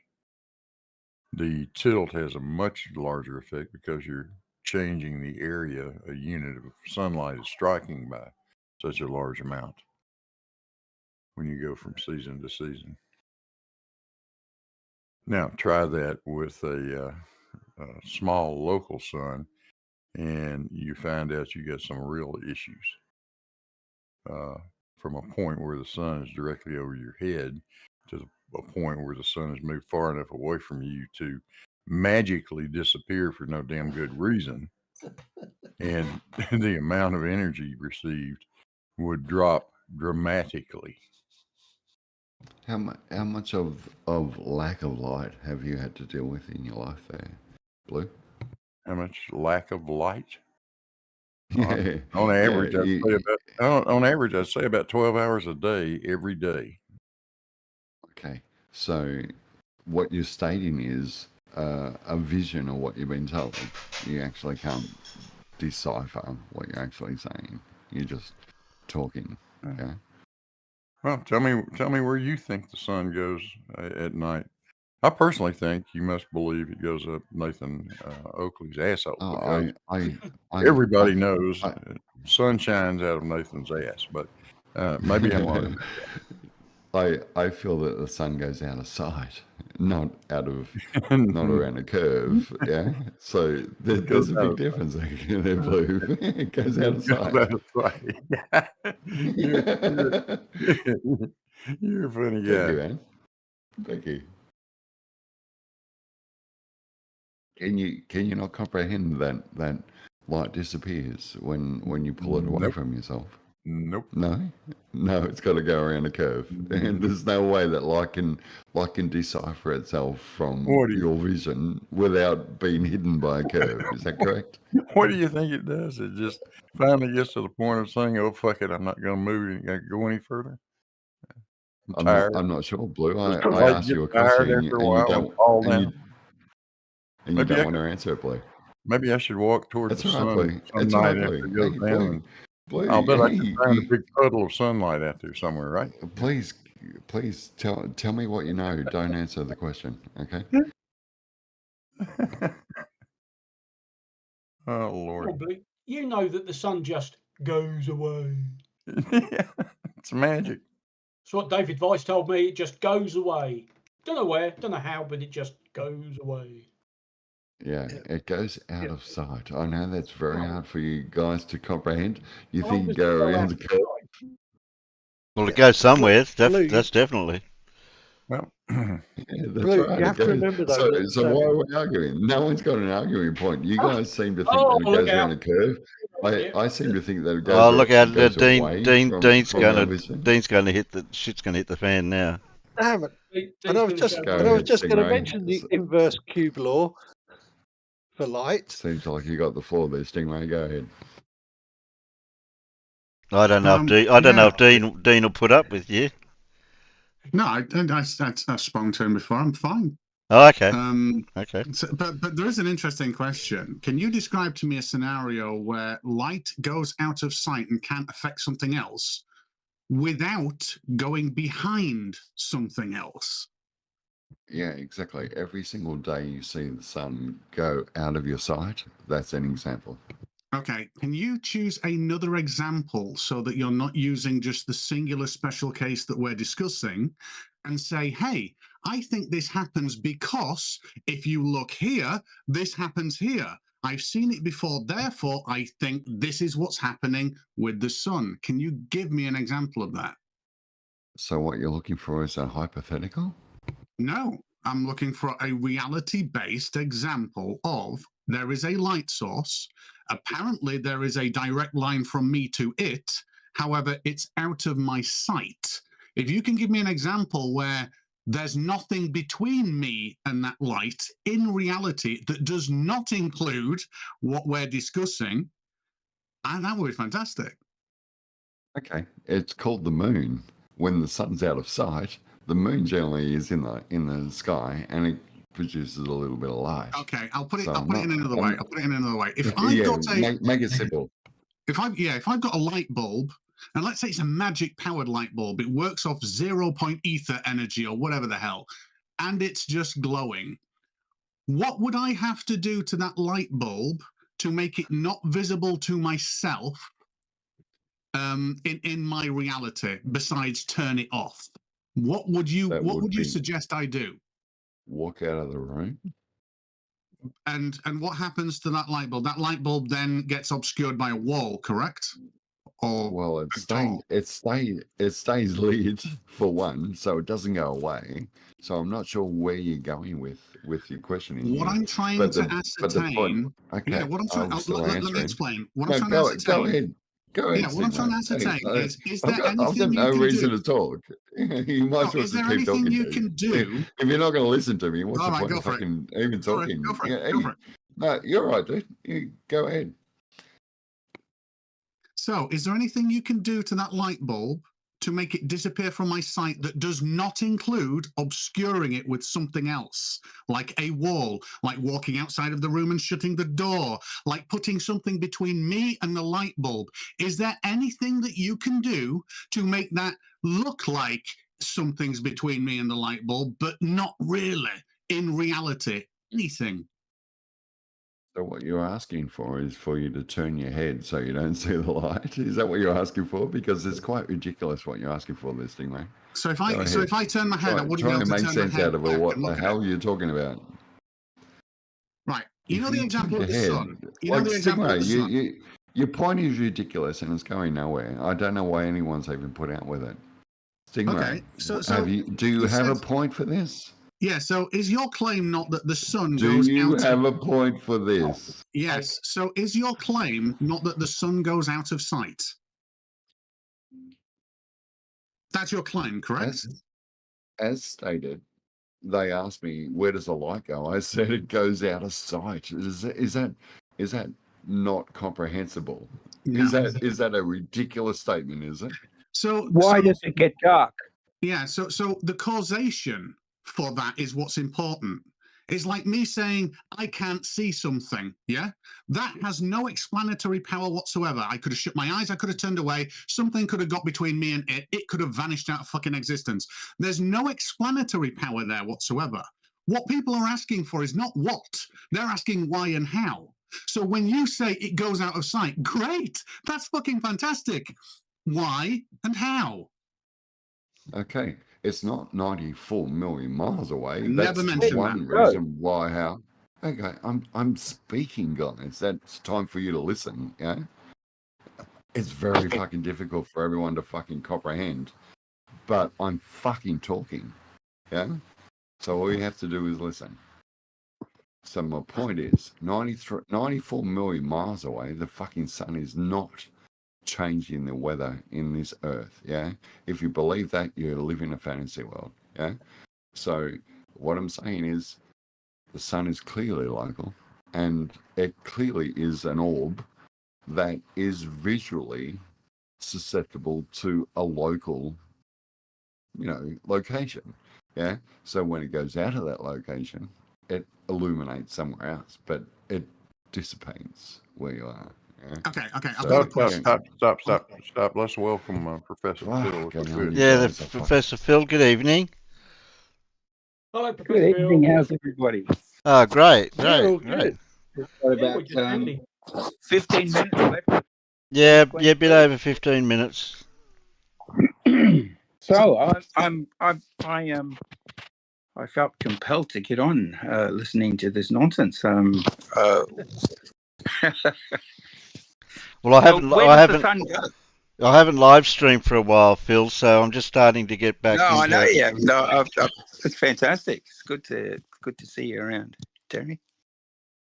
Can I just finish one point, because it's very, very pertinent actually today. Well, actually in the last 2 days. Are you ready? Yeah. Dive, buddy. So in Australia, I'm going to grant you the sun's local. Yeah, throw it away. Even gravity, the globe, throw it all away. It's flat. Now I want explanatory power on a flat Earth. Now, we can assume the following. In a singular day, the sun near enough makes a circuit. In other words, it ends up back where it started. Awesome. We can assume another thing, that Australia, where you are, is further away on the outer edge than the furthest tropic away from the equator going south. Brilliant. So can you explain how you had your longest day of 16 hours of being able to look directly at the sun, with 2 hours, it's actually about 1 hour 45, of twilight either side of those 16 hours, and only approximately 4 hours of darkness? That would mean you would be able to see that circular path of the sun for more than 75%. How does that work on your lovely flat Earth? And that was like 2 days ago. Let me add to your very good question. In fact, the distance around where we are in Australia would be 50,000 miles. That means the sun must be traveling at over 2,000 miles per hour. Now, how the hell does it just stay in the sky for 16 hours if it's traveling 2,000 miles per hour just over us?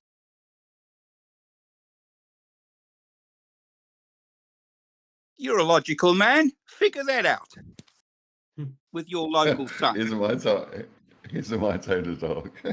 Cool. All right. Look, I don't know how to explain that to you guys. You guys are very logical, and it makes perfect sense that we have a longer day in the summer solstice here in Australia that is unimaginable there in the southern hemisphere. But honestly, guys, like I don't know what to say. Like, do we live in a globe? Not a fucking hope in hell. Yeah. Just give us you explain what we just put that to you. I mean, I've got plenty more. I'm trying to explain it. I'm trying to make logic of it. You can't even tell me. 16 hours of hang on. 16 hours of daylight here in the southern hemisphere. It's quite a tricky one, and I must admit that throws the curveball up. But I'm not disputing the fact that the Earth is not as it seems. Yeah, it may not be the globe that we are presented with. So why not? Look, I'm open to anything but the lie that we've been presented. Yeah, look, like I'm not kidding around, guys. The world is screwing you over. Yeah, I don't give a shit how much money you've got. Whatever you've got, they want it. Whatever they got, they want it. Some scammers are screwing you over. You mean? Chemists, I don't go to chemists, man. I haven't been to you a chemist for over 30 years. You obviously didn't give this much thought, did you? What's my thought? Sorry, Phil. You obviously didn't give it much thought about why you think the Earth isn't a sphere. I mean, the evidence is overwhelming. Why would you think that it would be flat? For what reason? I mean, can you just imagine all the problems that all the consequences of saying that? You just asked a question. I was about to answer. What makes me think that the world could be flat instead of a globe? Well, for one, gravity. For two, water. For three, there's no Coriolis that we can feel. So those three, which is the main point of the heliocentric model. I can address those three things for you. It's the main reason why I don't feel that we live on a I feel like we're filling out a bingo. Are just based on ignorance. I feel like we're filling out a bingo card here. Well, so what was number one? What did he say number one was? Gravity. Gravity. All right. What's the problem with gravity? I don't think he likes it. No, I don't like gravity, no. What's the problem with it? Hang on. Let me talk. So gravity. What's the problem with that? Phil, I'm not trying to be rude here, Phil. You asked me a question. I'm trying to answer it as comically as I can. So gravity. What's wrong with So gravity? hang on. So gravity's got a pull, and it is consistent to the Earth, right? So that's what you all claim. There's no doubt in anyone's mind that that's what you're all saying at all time, without any doubt. That things are attracted to each other, yeah. Okay, so we got a little bit of dust, and we drop that, and that dissipates to the Earth, which is fair enough. We drop a little bit of water, and that falls to the Earth just as same with the same validity. And we drop a weight of, let's say, 10 kilo. So they're all falling to the Earth at the same time. Correct. So we've got a gravitational pull that's pulling everything. So unless we release it from our hands, because you don't feel the pull in your hand, do you? If you hold 10 kilo of weight in your hand, you don't feel that pulling. Yeah? Of course you do. You feel the weight of it. You don't feel it pulling. Okay. For how long how many days do you think you can hold it? You can stretch your arm out with 10 kilos holding it? No, that's not the question. That is the question. Why do you think you can't hold this thing out there for a few hours. Well, my muscles can only hold up for so but long, why? so that's What's quite acting a against your irrelevant muscles? question. What's acting against your muscles? What's the thing Dr. Phil, I'm not going into it. You're going down a rabbit hole that you fucking got no idea, man. No, like, seriously, dude, it's fucking comical. Logical person, don't you? Next time you're going to drop a fucking microphone and say gravity fucking got it, yeah? Well, of course. Seriously, dude, where's this going? Well, why did the microphone accelerate towards the ground? So, all right, explain this to me. So, a fresh egg will sink to the fucking bottom of the water, but a 2-week-old egg will float to the fucking to the surface. Can you explain to me the difference between what's inside the egg, between a fresh egg and a stale egg? Can you please explain to me the difference in buoyancy and density in that? Well, what you have is why does an egg go off? What would cause it to go off?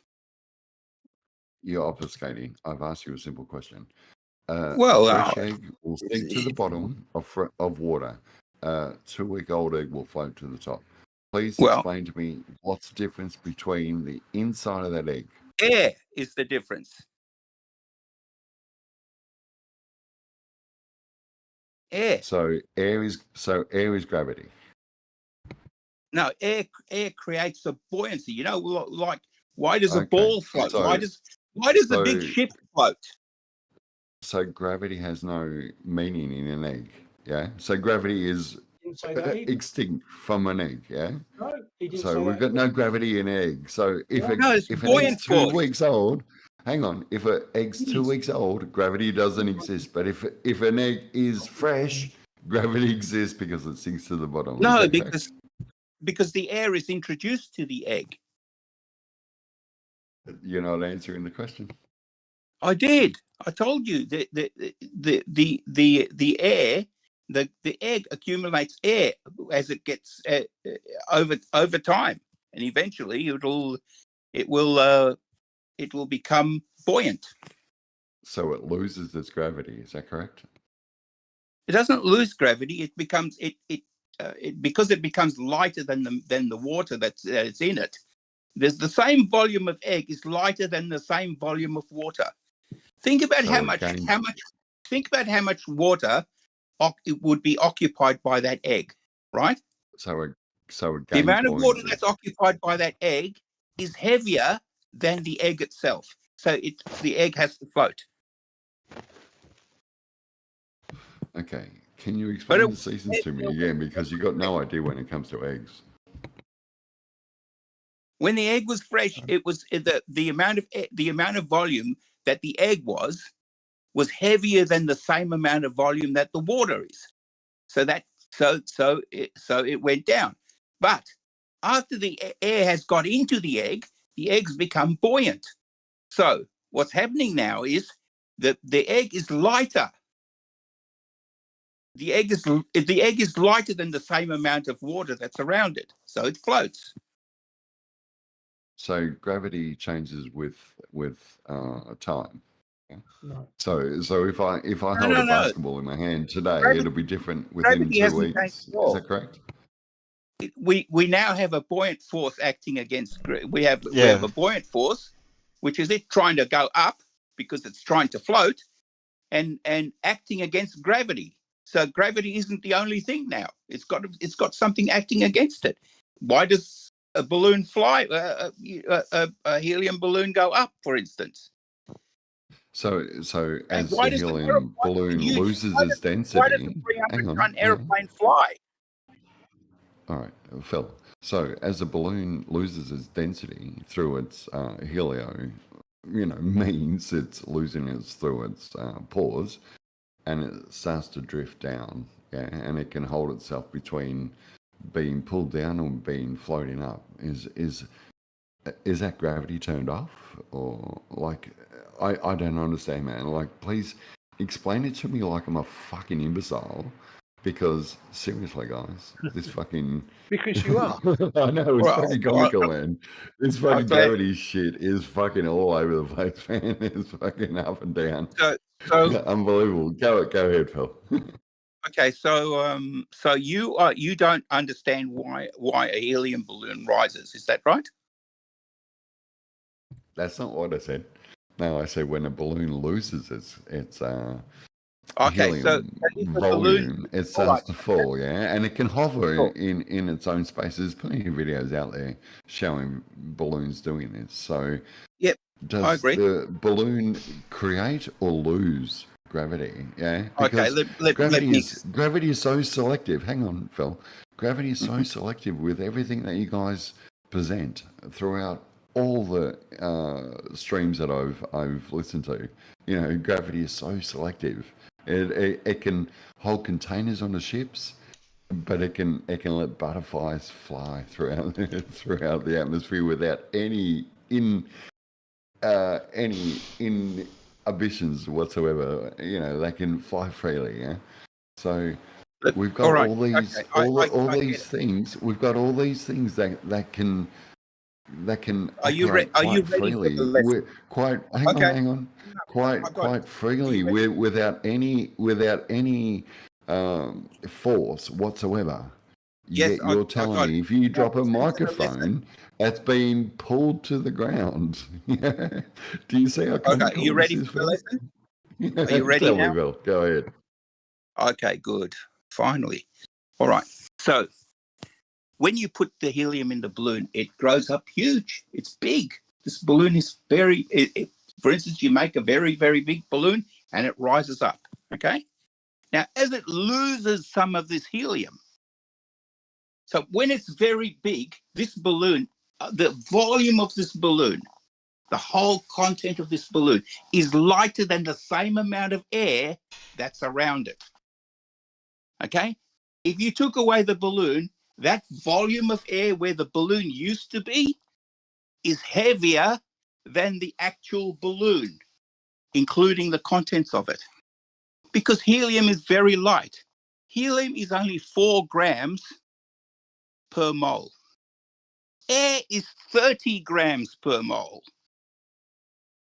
Okay? So air is much, much, much heavier than helium. So that same amount of volume that the balloon is, if that was filled with air, it would be 6 times heavier or 7 times heavier than the helium. Now, once that balloon starts to lose some of that helium, the weight because now the volume will go down.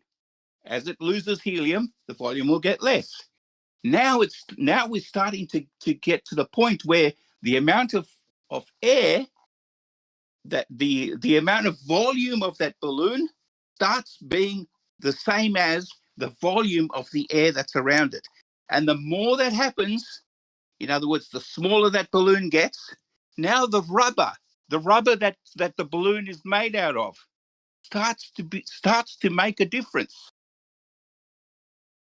And eventually that rubber is heavier than the rest of the helium that's in that balloon, and heavier than the volume of air that would occupy that space. Therefore, the thing will fall to the ground. It's that simple. Okay, so we got the Hindenburg out of the way. Right, you just tell me now. No, you just tell me now. What bit of all that what I've said you did not? Because I want you to leave tonight. 2024, which is what? How many minutes have we still got? About 2 minutes. Okay, an hour away. In 2 minutes' time, I want to know that in 2 minutes' time, for the rest of your life, from 2024, you understand. You got it. This will never be a question for you again. You'll be able to explain it to your grandchildren. Phil, stop. Okay. Honestly, right? dude. You're going on a tangent that you don't even know where you go, man. Why a helium balloon rises. There we go. I can hear that. I can hear the crackling going. Thank you, Phil, for the helium. In Phil,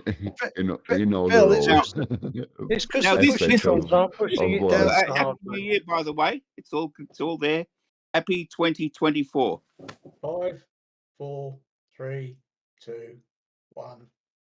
No, it's still we've still got another 2 minutes yet. Well, Greenwich Mean Time is wrong then, because it's now 10 minutes past 1. Oh, it might be delayed. It might be delayed. Well, anyway, no, it's exactly 12.00 according to Apple. Yeah. Yeah. I'm right, only 11 o'clock here, Terry. We've still got 11 hours to go, but hey, who's counting? Yeah. Hey, so there we go. Phil, we got some fireworks. Just 1 second while I go and get a charger, because I'm going to run out of because I'm on my iPad and it's going to run out. So I'm just going to go 1 minute. I'm just going to get a charger. Now, while I'm gone, keep thinking about what I explained to you, so you don't forget it. I'm gonna try and remember. So we've been talking about this since last year. We're going to keep talking about it this year. I know. Tell me about it. Anyway, hey, what I was thinking was the helium balloon goes up because the push down as hard.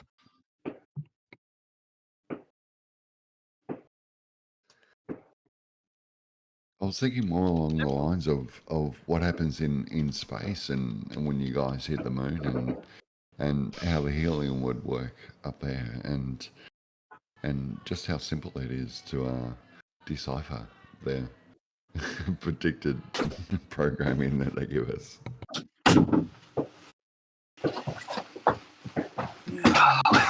Let's plug it in. What's Phil do? Get the charger. Oh, is that what it is? Yeah, because his iPad's running out of juice.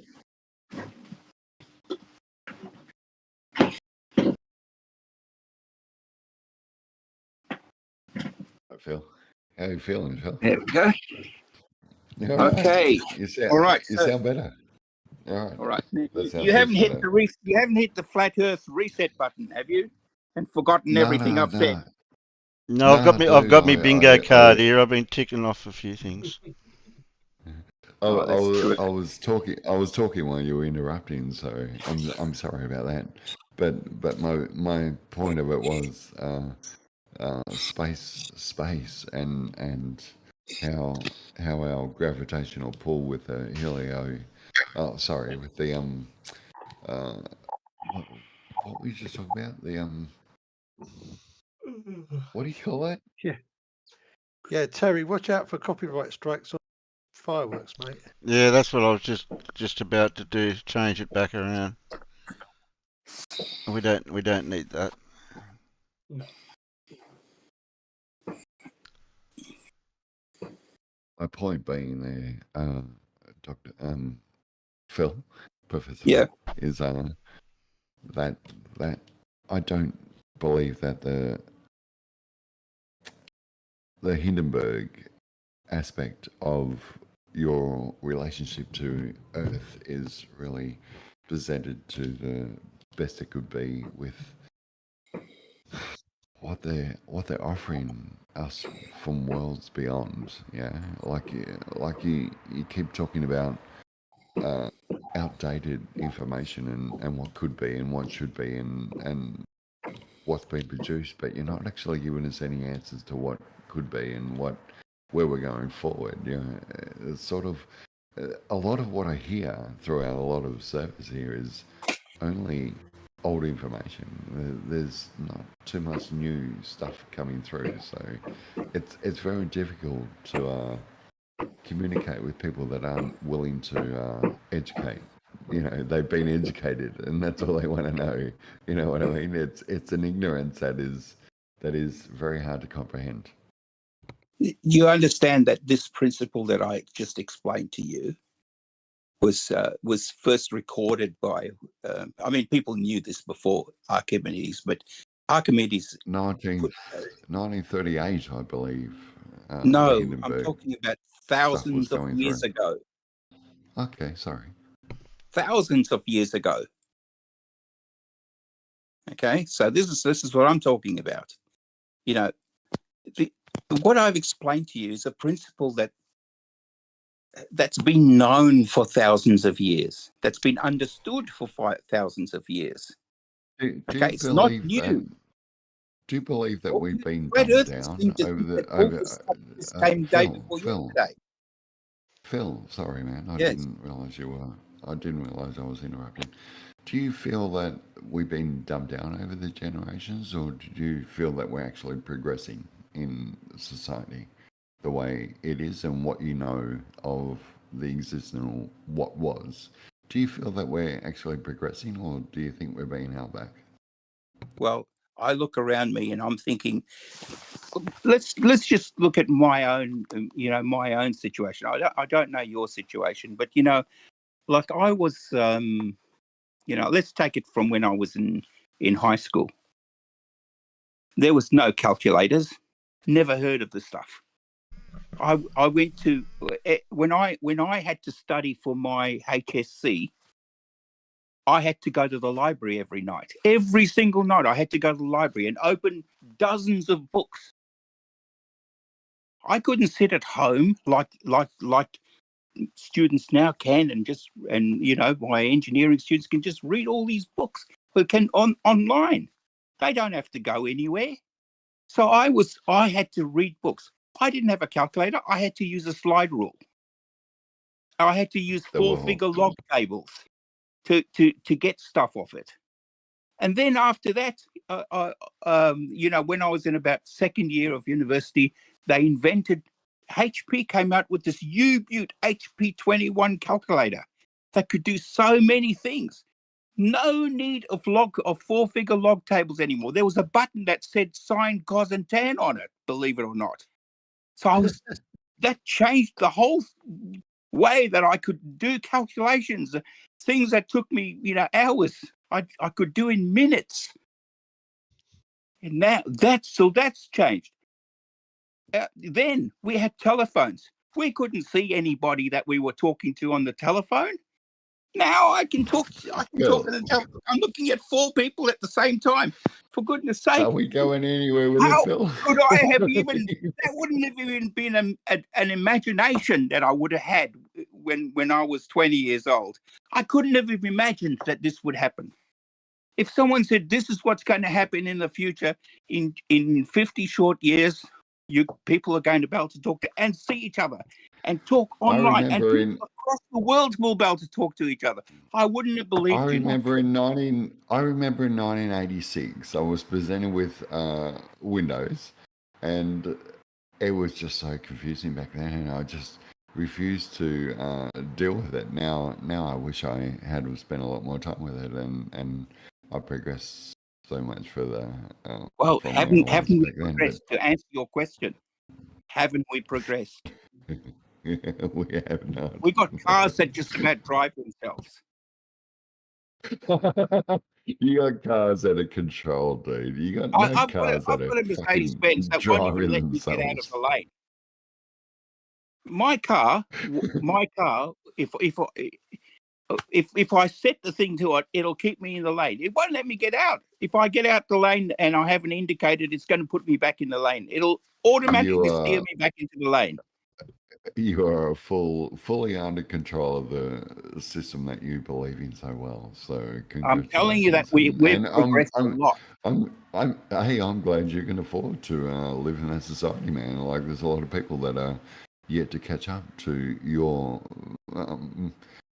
ineligibility of perception of the world's relationship to your perception of the way the world is. Fuck, so anyway, look, so we dealt with your gravity thing. What was it? What was the other one? You were worried about water or something like that. Yeah, what about water? Was I worried about water? What about water? I don't know about water. It doesn't stick to a curve. So the only thing I would have mentioned. The only thing I would have mentioned person told you that it didn't curve? about water is that it keeps finding its level. It keeps falling down and going as low as it'll go until it meets its own little maker, and then they sort of unite. And you think the water's flat, don't you? Is it because you think the water's flat? Every water molecule is round for sure, but if it do you feel that it belongs to a spherical Earth? Of course, but I'm trying to get your perspective. So you think that you think all the water's flat, don't you? Is that right? No, not at all. Like if there's water in a bath, you think that's flat, don't you? As I was speaking with Alan earlier, no, there's no. We were talking about ebb and flow and how the moon pulls the water. Yeah, exactly. So water can never be flat, can it? So all the people who say water's flat and level forever moving are wrong. Yeah, for sure. It's alive. Because when it's low tide over here, it's high tide somewhere else. So how can the water ever be flat? If it's always going from one place to another, low tide to high tide, how can it ever be horizontal? I agree with you 100%. So how can we ever actually prove that the world's a sphere when we're talking about water humps? So I agree with you 100%. There's plenty of ways to prove water is a sphere, and I wouldn't be using I wouldn't be using that to work that out. Well, for instance, what sort of distance, Phil? What sort of distance would you say is irrefutable that the world is not a globe? Irrefutable that the world is not a globe. What sort of distance are we talking? All right. Let me give you an example. Okay. If you've got a flat piece of paper and you draw a triangle on a flat piece of paper, we know this is an axiom. It will the internal angles of that triangle will add up to 180 degrees. That is an absolute, indisputable, irrefutable fact. How many 180 degrees does it take to make up a globe? Now, just wait for me for a second, okay? Just follow this carefully. First of all, you've agreed with me that the triangle on a flat piece of paper, a flat triangle, the internal angles will add up to 180 degrees. You do agree with that, right? Would I agree that we could put some measurements on a piece of paper to make it 180 degrees? 100%. I agree with you 100%. Yes, we could do that, yes. All right, don't complicate it. Just agree. All right, it's the internal I'm trying to simplify it, but yes. Triangle 180 degrees, right? Okay, now just follow me. If you're in an aeroplane at the North Pole and you fly to the equator, so you in a straight line from the North Pole to the equator in a straight line. Now you take a right angle. Now you take a right turn.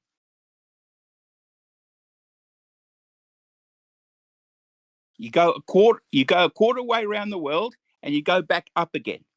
You make another right turn. You'll go back to the North Pole. Guess what you've just done? 2, 3 right angles. It would be called a circle. That's a triangle. Navigation. There's 3 spots there. Let's say you refuel at each one. Phil, hang on. That's a triangle with 3. That's got 270 degrees. It can only be a sphere. Okay, so can you explain to me that, like on a piece of paper, as you just explained, that you could not draw a circle and sort of circumnavigate some sort of landmass along that flat plane? Is that impossible? Would it be impossible to navigate on a stationary plane or level plane? Would it be impossible on your math? It will be impossible if I say I want to go east, right? Let's say you want to go east. When you go, you're going to go in a straight line east. If you're going around in a circle, you're not going in a straight line east. Since when there's an aeroplane that's going straight east have to turn, make right turns so that it can go around in a circle, so that it can go around the Earth. All it's got to do is just go straight. That was not the question. All it's doing is following a great circle straight. If I want to go around the equator, I'm just going to keep going in a straight line, and then I'm going to come right back to where I started. I'm not going to veer left or right. But on your flat Earth nonsense, you have to keep turning left, turning right. Okay. That cannot happen on a globe. Yeah, right. That cannot happen on a globe. Is that correct, Phil? You can't turn left wrong. or right on a globe. That doesn't work. It's just wrong, isn't it? It's just wrong.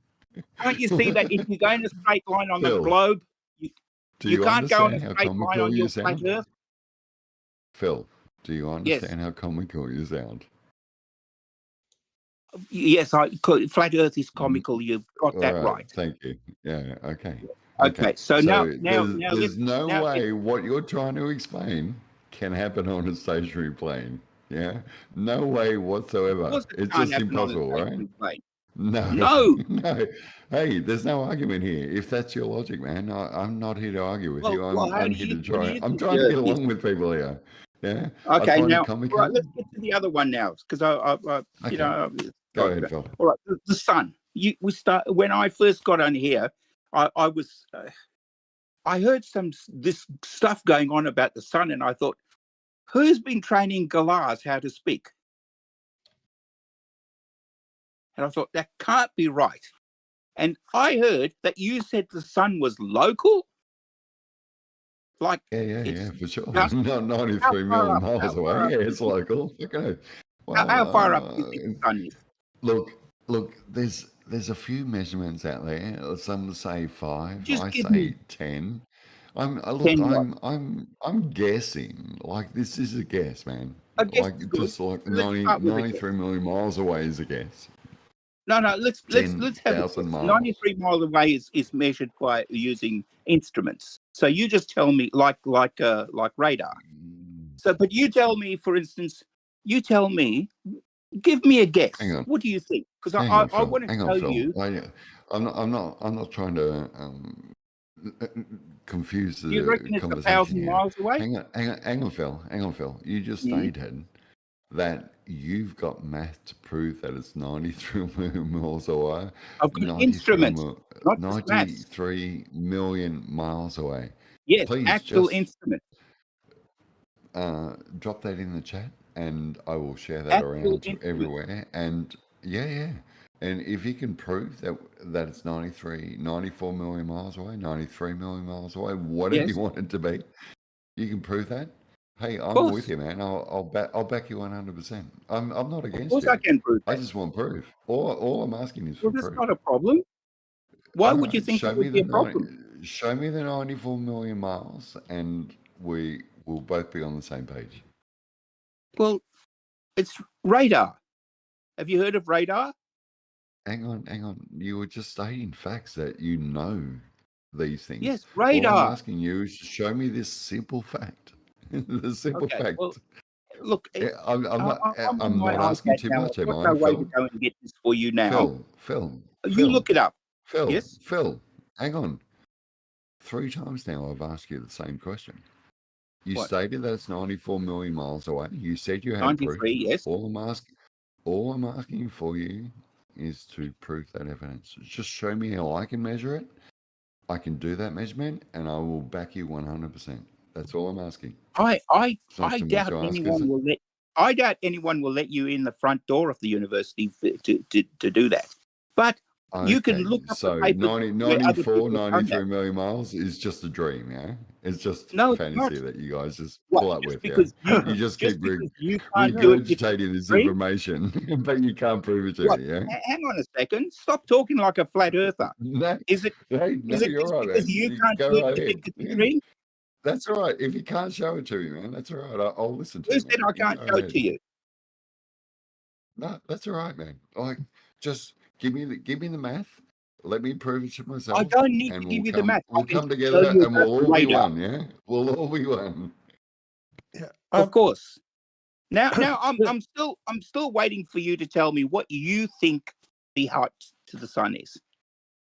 Hang on, you're obfuscating at the moment, and you're deflecting. What do you think the height of the sun is? You said the sun was 93 million, 94 No, million come miles on. away. Just don't worry about what I think it is. I want to know what you think. All right.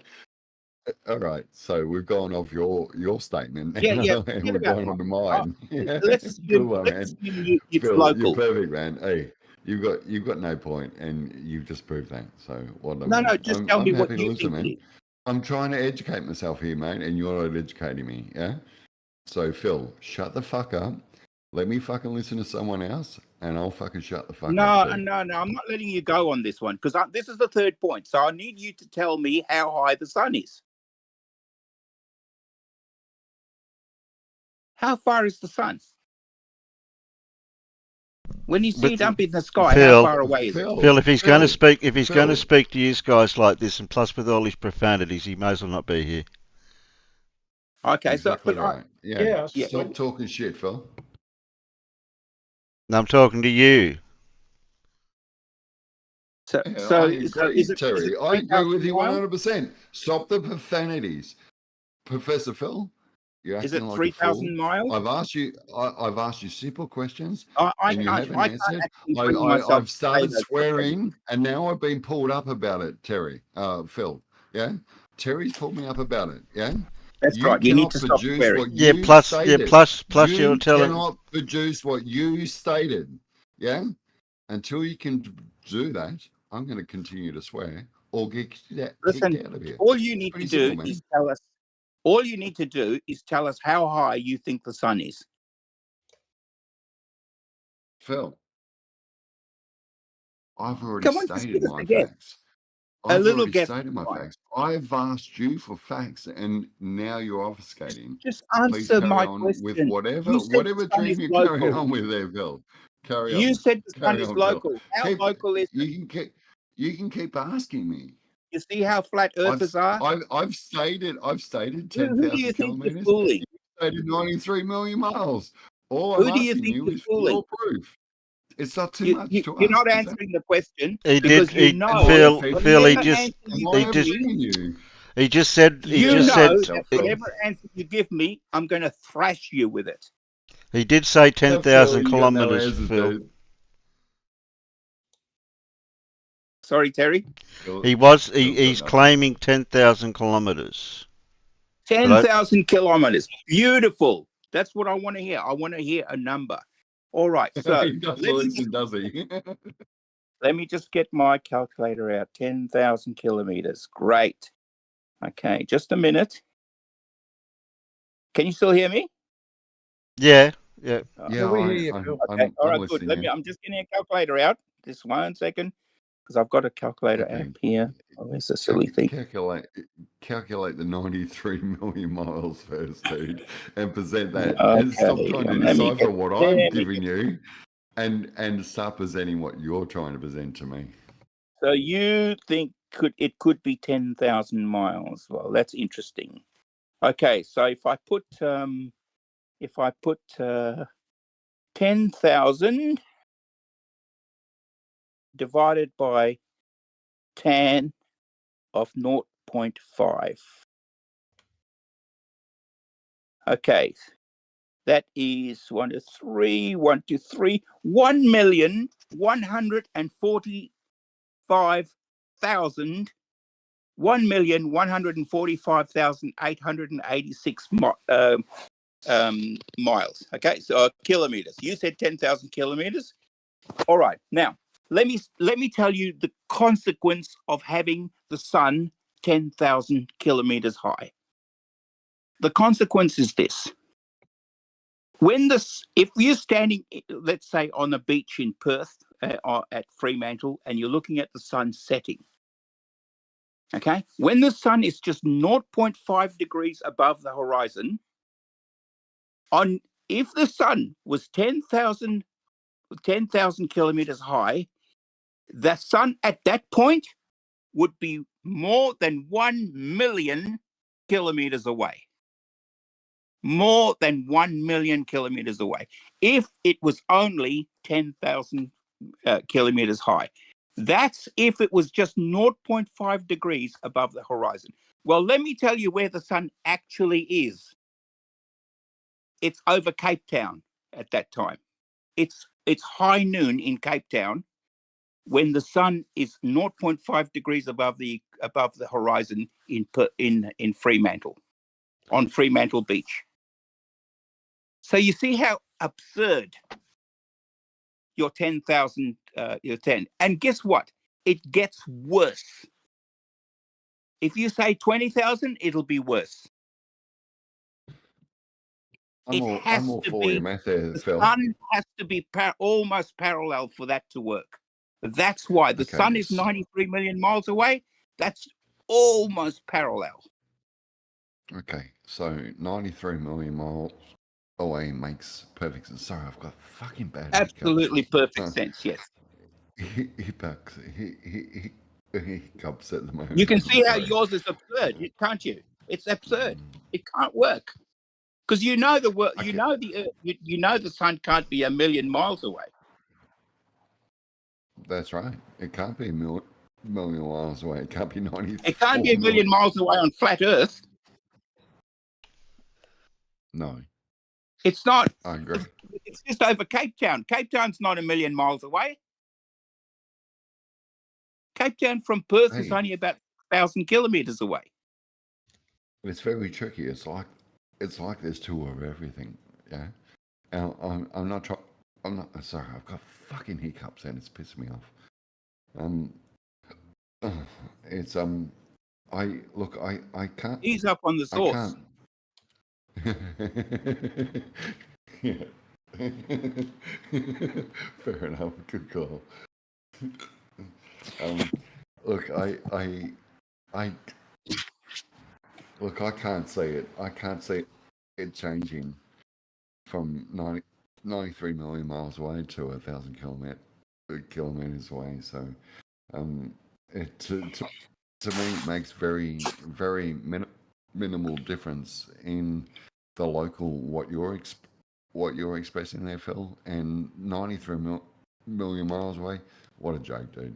Like, honestly, if you think the temperature differences can happen over 93 million miles away, and the difference between, minus 30 C to fucking 50 fucking C.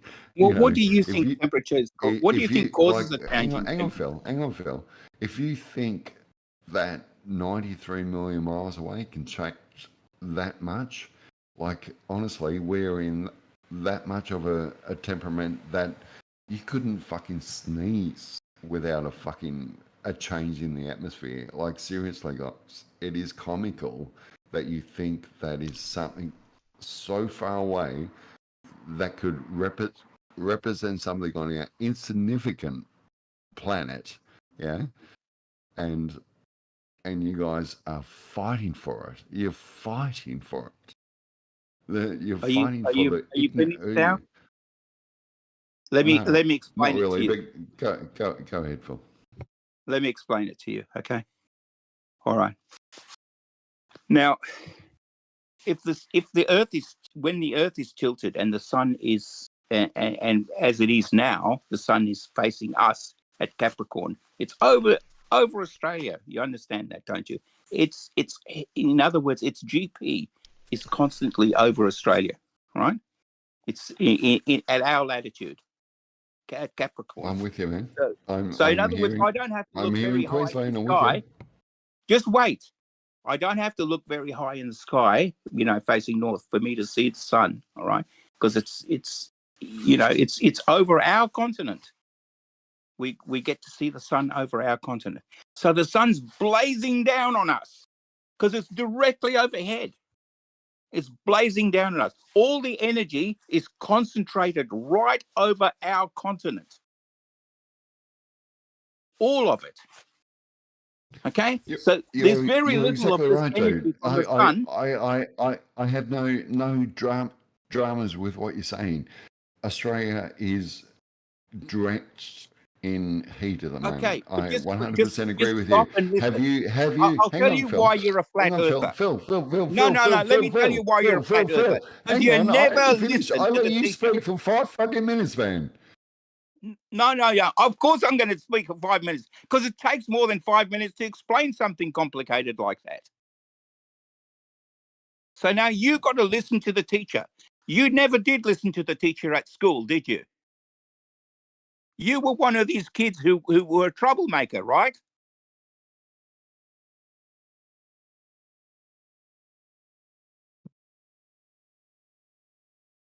What's happened? No, you're still here. We're still there? Yeah, you're still here. Oh, good.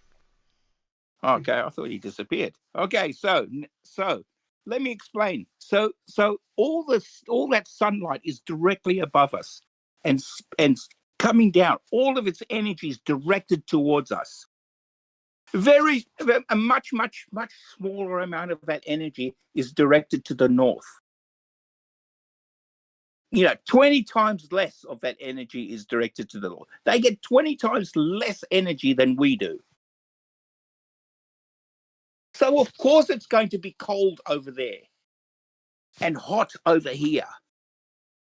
And then when the sun goes round the other way, so 180 degrees away, when it's on the other side, we end up being the where it's cold. And the sun start blazing over their continent in America. Or mid Africa. That's where it's going to be. The sun's going to be blazing in the Tropic of Cancer. So the reason that you get the seasons is because it's right overhead, right up there. Of course, it's going to be really hot right up there. Over there, if it's way over there, it's going to be cooler way over there because there's 20 times less sunlight gets over there. That's why we have the seasons. You probably don't even know why it gets dark at night, do you? Just for the fact, I haven't been listening for the last. I'm betting you don't know why it gets dark at night. From the moment I got muted, I took my headphones off. Yeah. Okay. So whatever the fuck you've been saying, I don't give a fuck, dude. Yeah. If you're gonna fucking mute me, you might as well fucking delete me, cunt. So, well, you don't have to be here, Dive Bunny. It's your choice. You don't know why it even gets dark at night, do you? If a kid came up to you, you're right, said, Terry. Buddy, I don't can you have tell to us be here. why You're it gets exactly dark right. at Hey, night? Phil, You wouldn't have a can clue, you hear me would you? fucking talking? Dude, can you hear Yes. me talking? Yeah? Yes. Well, shut the fuck up. Terry, no, you're exactly right, mate. I don't have to be here. I'm here out of respect. If you got no fucking respect, fuck me off, mate. I'm happy to be fucked off, yeah? Losing. Delete me from your fucking server, dude. If that's how you fucking feel, be the fucking man you want to be, man. Well, we're just a good go. Yeah, we're just trying to explain things to you.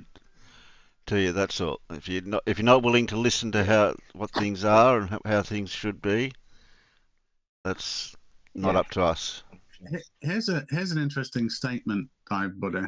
I'm not saying it's a sphere or a planet that we live on, but if in geometry we map out a sphere with a 96 million mile away sun, and all the data in there, and we have a look at what that would look like in reality if we did live on a sphere, what we eventually find is that kind of matches and is able to predict the exact path of the sun, the seasons, the terminator line, the orientation of the moon.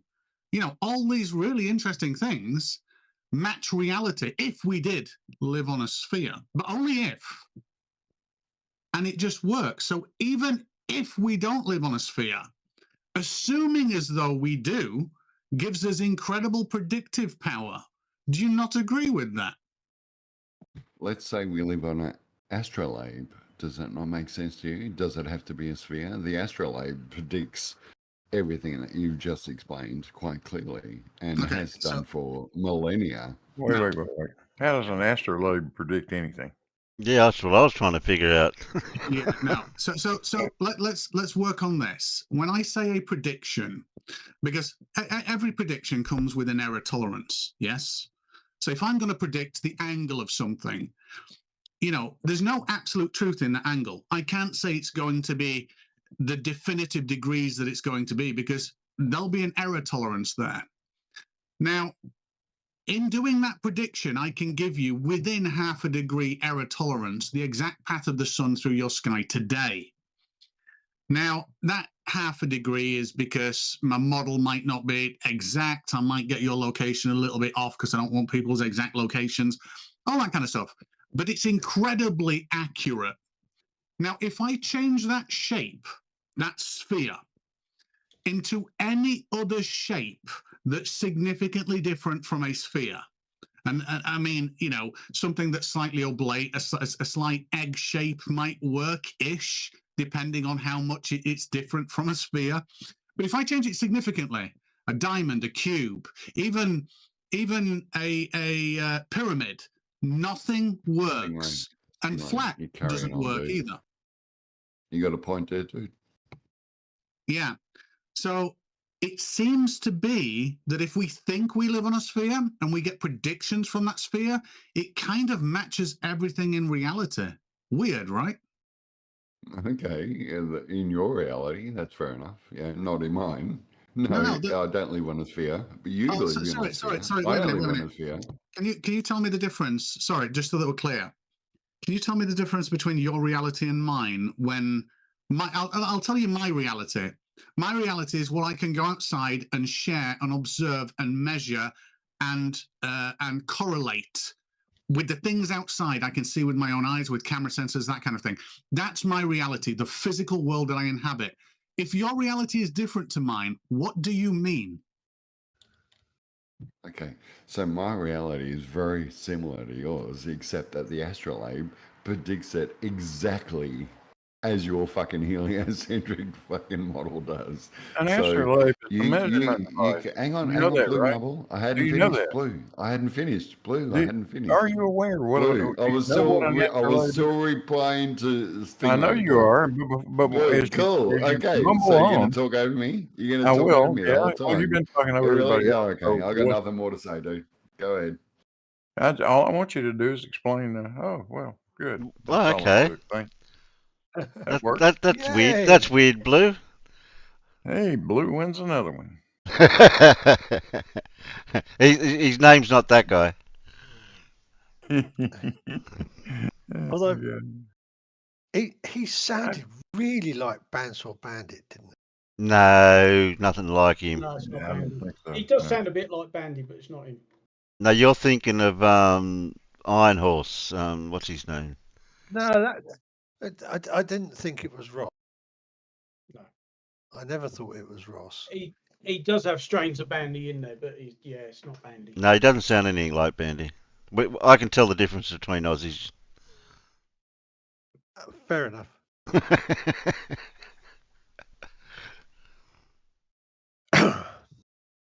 Yeah, Alan, you racist. I'm not racist. I just like to drive fast. I was just trying to get word in sideways sometimes to tell him to stop swearing and stop telling people off, because he didn't have to be here. That's his choice. I can see why he got a 24-hour block on Gems. Well, I think he deserves the special role, if you know what I mean. Can you just give me? I'll give it to him. Which one is it? That one there? The new role? We'll give him the new role for now. I guess he's still not going to know why it gets dark at night.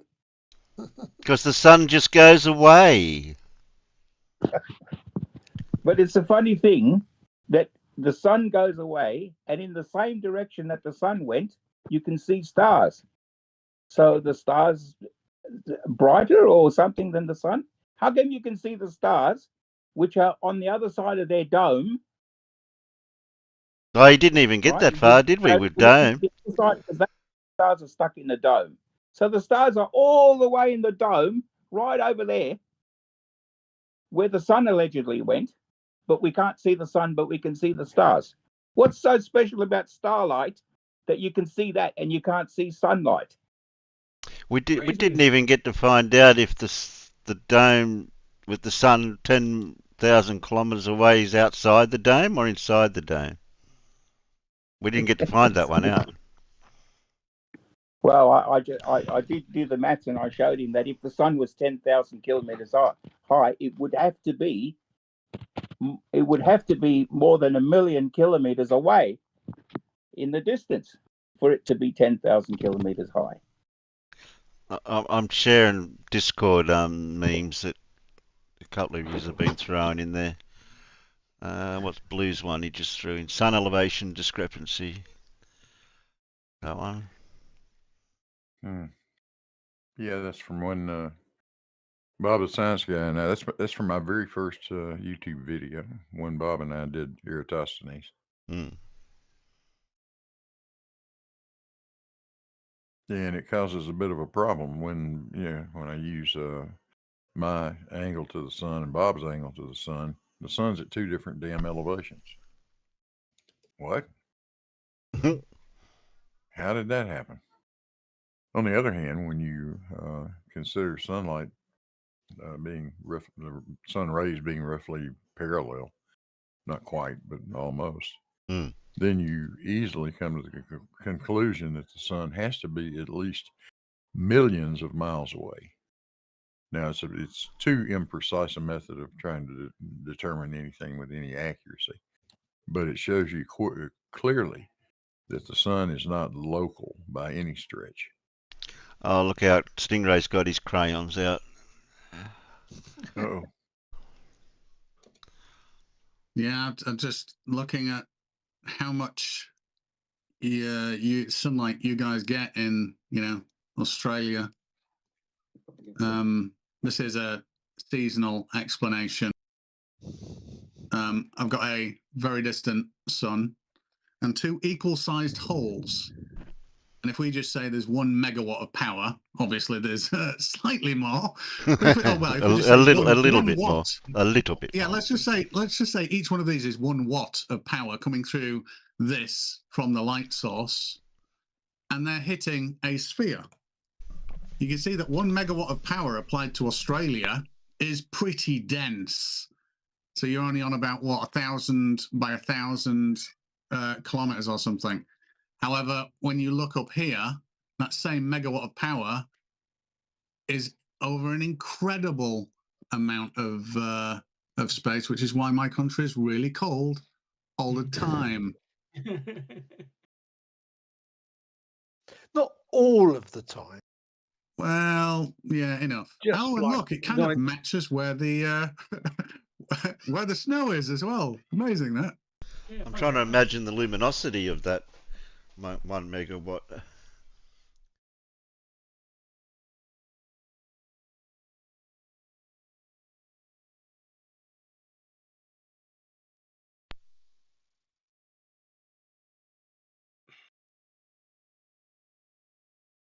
But yeah, I'd actually love flat earthers to combat my statement and the geometry predictions of, hey, if we live on a sphere, it matches outside reality pretty well.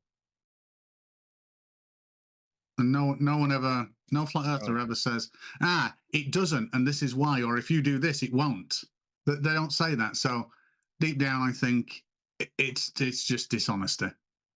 Well, I mean, that's exactly why both polar regions are always colder, much colder than mid-latitudes are.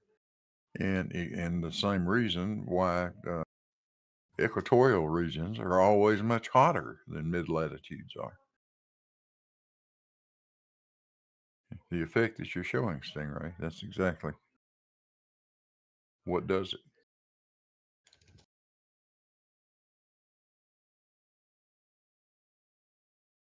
Oh, and look, and if we're on a ball, it matches the star trails as well perfectly. Oh, no. Weird, well, right? Gentlemen, I'm going to head off. Thank you very much for letting me get on. And I did try to do some educating there, but no, I think it fell on deaf ears. Or one in one ear and out the other. Right. Yeah. Well, there wasn't much stopping it, was there? Yeah. The people who didn't need the education. No, you tried. But anyway, yeah, I did try. Okay, thank you very much. Happy New Year, everybody. Happy New Year to you, Phil. Happy New Year, Phil. No worries. Okay, Happy bye-bye. New Year, Phil. See you, Phil. Bye. Oh yeah, here you go, Tara. I do not envy you guys in Australia. I really don't. I couldn't sleep in Australia. So this is a prediction on the south coast of the sunrise. So the white thing is twilight. So it's illuminating your sky now. Goes all the way up and just stays visible for so many hours until it goes down. And then there's not much night before it comes the hell back up again. That's horrific. No one wants this. Unless, well, no, I suppose if you like sunlight, you like this, but I don't. Yeah. Hey, just think of how much sunlight they'd have if.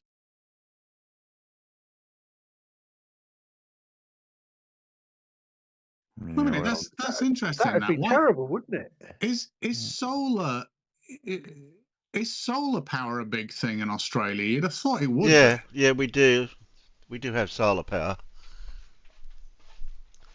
You have a look at a lot of the roofs around the areas, and a lot of people have got solar panels. Right. Okay. But do you have like big solar farms, Tara? Not that I'm aware of. That's weird. That's weird. Because you got a lot of like open space and land, right? So yeah. It's like. Yeah. You'd think there would be. If I Googled it, I probably would find out if there is.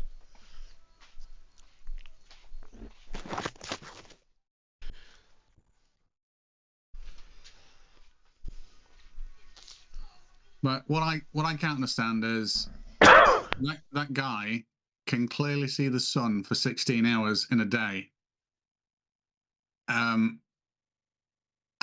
see the sun's influence for like nearly 18 hours.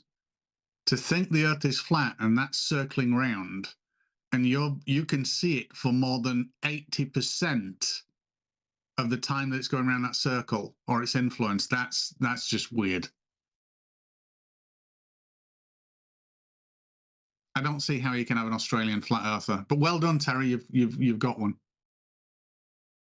Yeah. Another one, even.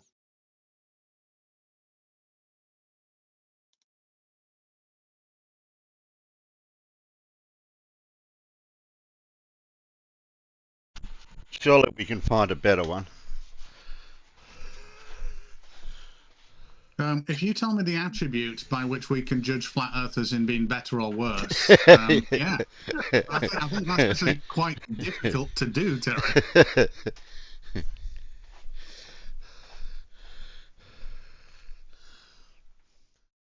I think there's just levels of delusion, and by the time you get to the level of delusion that seems to indicate you believe in flat Earth, the scale beyond that becomes pretty irrelevant, doesn't it?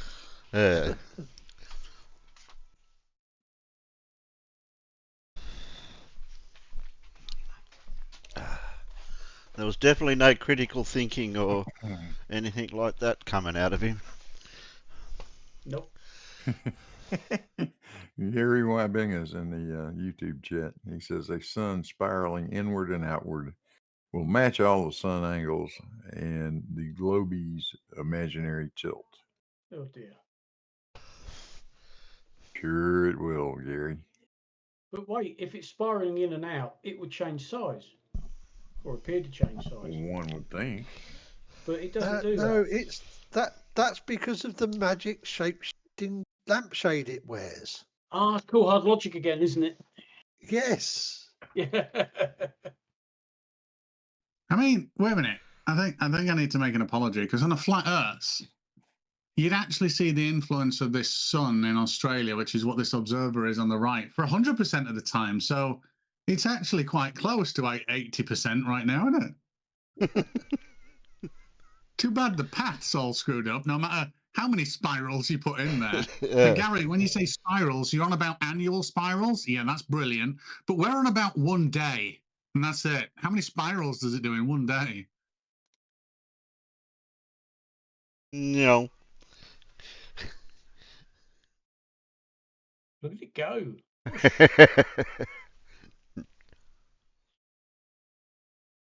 You're cheating or something, Stingray. That thing's not disappearing. What? You're doing something wrong. All I've got at the power of my disposal is geometry and perspective, Blue, not the magic that's required to make this go away. Well, make the magic happen. Come on, man. Yeah, come on, let's have some magic.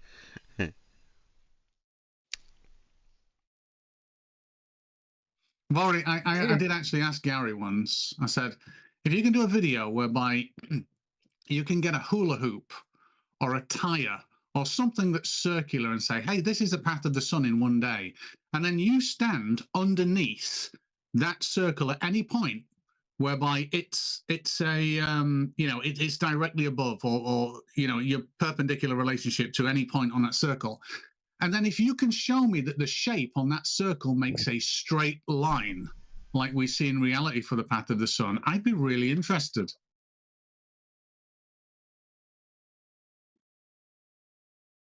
But unfortunately, Gary, this is what you get. You get it doing a big circle like a hula hoop above you. No way, no angle can you look at a hula hoop unless you're on the same level as a hula hoop. Will it be a straight line like what we see when the sun's at your zenith, when you're, when it's directly overhead? You can't.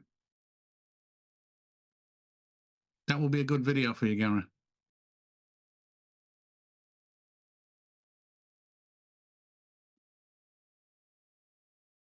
Absolutely.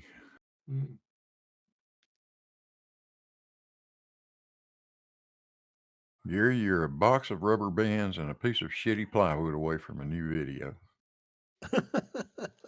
Wang.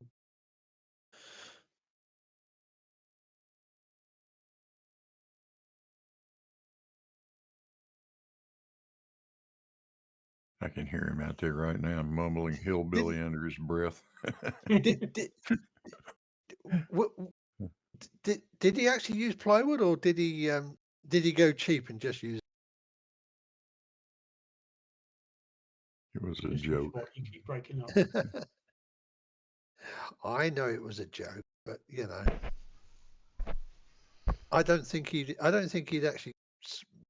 I don't know. He drove nails in something one time. That's what I was thinking about. Yeah, I'm betting it was a bit of MF. Did he use a hammer? Who knows?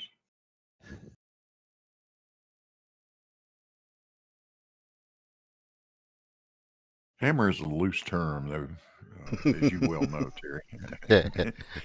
Many things can become a hammer. That's it. Oh, yeah.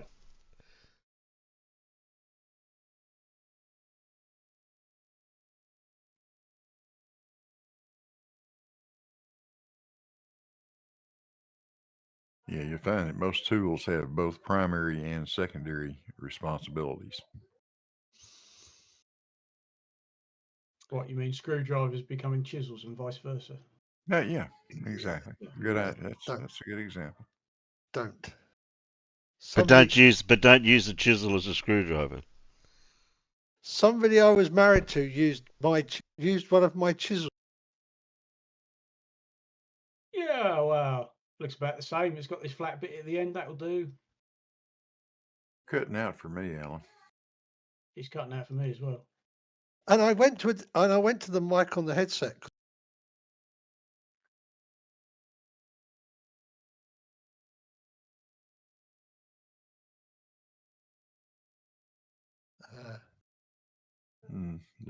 Is Discord aware of that? That's the problem. That's the problem with Discord. Yeah, like I said, I probably see this one is like 8 years old.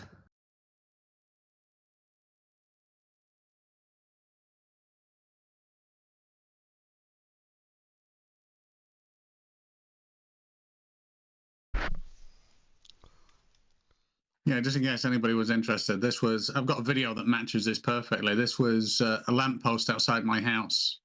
So if I stick my road and my house at the angle they are on a globe and then rotate the globe, it produces the exact path of the shadow of that lamppost on any day.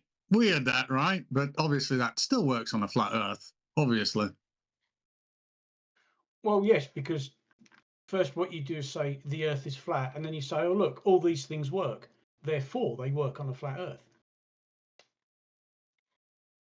That's how they seem to approach it anyway. Yeah. And then we asked them, how does it work? It just does. It just does, Alan. Yeah. And it all sort of comes apart.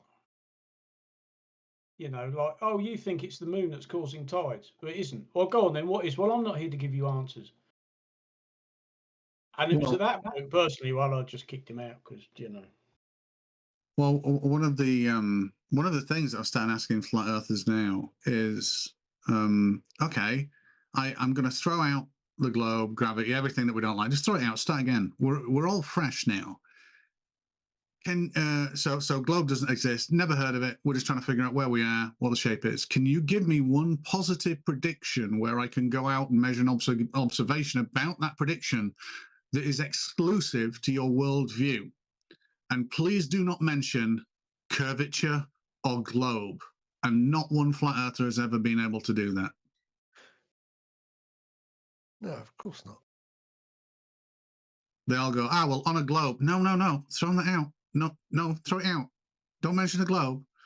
Do you think globers need flat earth to exist for it to be a globe? No, they don't. Just throw the globe out. Just stick with flat earth.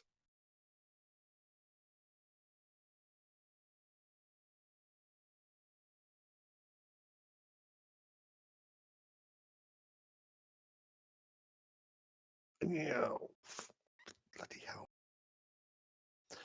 Yes, that reminds me. Back in a minute. Must go take more medication. Okay.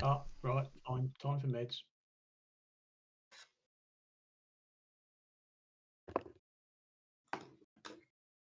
Gary said,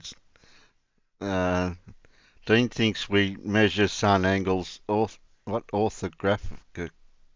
I think that's what it's supposed to be. I guess it's supposed to say orthographically. Yeah. Z.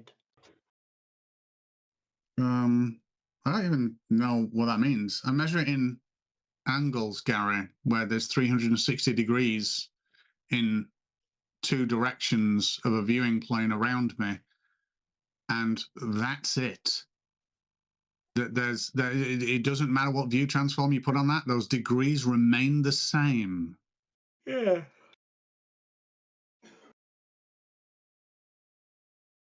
So does he think we're going to represent it in 3D space, but then show it on a different axis, but not orthographically? Okay. I've got no idea. I don't think he knows what he's on about. Degrees, Gary, from a singular point are independent to the view transformation of any camera. It's what you start with to get what a camera's looking at. It is not dependent on the camera. What you see in the camera is dependent on the angles. That's it. Angles existed before the field of view of the camera. Oh no, Elmig said the sunset. They don't know where it went. It's over there. Yeah, it won't be that much longer. Clive's got an interesting question. Does anyone remember that time Gary had a point? No. Okay. We've got 2 hours and 3 minutes left. Or I have. Then the sun set. The sun goes away. No, it definitely sets.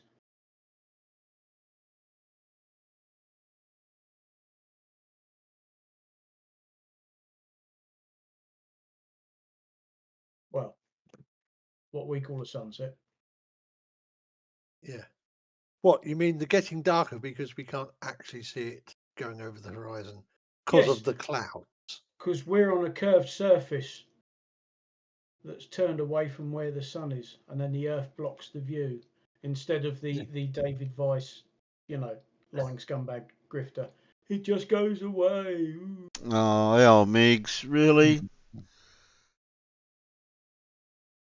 I all want a bit. I want a little bit of Lindsay. Yeah, well, yeah, we've got to bring the level of the conversation up a bit, haven't we? After what we had earlier. Yeah, that's true. Yeah. Well, the FDDA, I didn't get to do this year. No. Oh, Gary said, give me a link and I'll come on for about 10 minutes.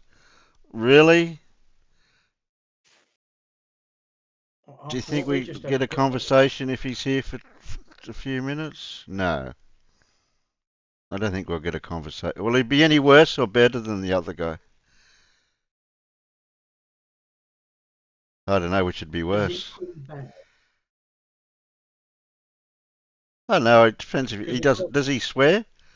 I don't think he swears. No, he doesn't swear, but you've got to remember that Gary's never wrong. Oh, okay. Ever. About anything he says. Because he has said that if 1,000 people tell him he's wrong, they're all wrong and he's still right. I thought he was in my thing over here.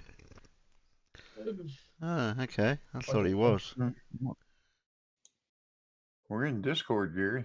Yeah, I thought he was in Discord. I can't see his name written anywhere. Didn't change his name. Just stick the Discord link in the chat there for him then, Terry. Yeah, I might have to. Because I can't find him. Can't find him over there. Discord. Where's my Discord thing? Invite. Oh, Jesus Christ, that won't work. I haven't got a Gary filter for the invite, though.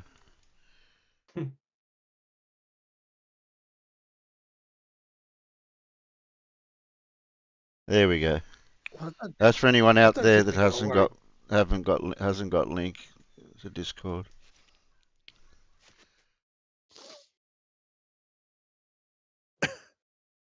Of everybody in the side chat, I don't think we need to really worry about any of them joining.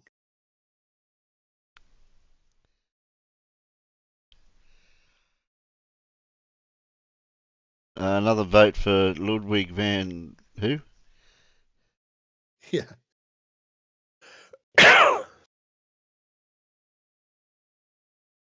Anamorphic, you said you weren't going to turn up because it was going to be too early or too late. I get Gary to debunk Lindsay. That'd be a good one. Oh dear. Or tell us why Lindsay is actually. I don't know who John the Jesse is, but until we find out who they are.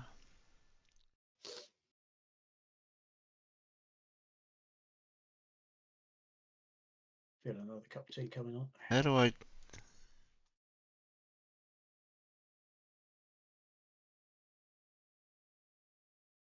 How do you change their role? Wasn't the role thing coming up for me when I right click on their name?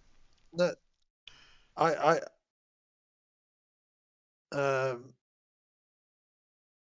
Oh, there it is. Yeah, I found it. Don't panic. Yeah. Don't panic. I found it. I didn't scroll down far enough. Okay, they got the new role. Oh, that's right. I've got to put something for the chat for that new role. I'm just editing the new role a bit. Where is it? Find it. It's been a while since I've done all this stuff. Yeah, I'm there. New role. There's Gary. New role. Edit. Permissions. Right, they can view. Oh, hang on. Right, they can view channels. So a new role can view a channel. I'm just giving. Or do they only see the voice channel if you don't put? I just gave Gary standard role so that he'd be able to unmute himself. Oh, yeah, okay. If you had the new role, you would still be able to. I can't remember. Yeah. I can't. That's why I just gave. That's why I just gave Gary the standard role that everybody gets, is because that way he should now be able to unmute and talk to us.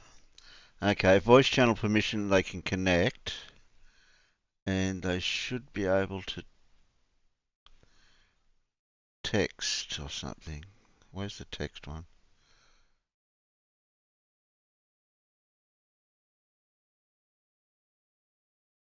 Send message. Allow members to send messages in text channels.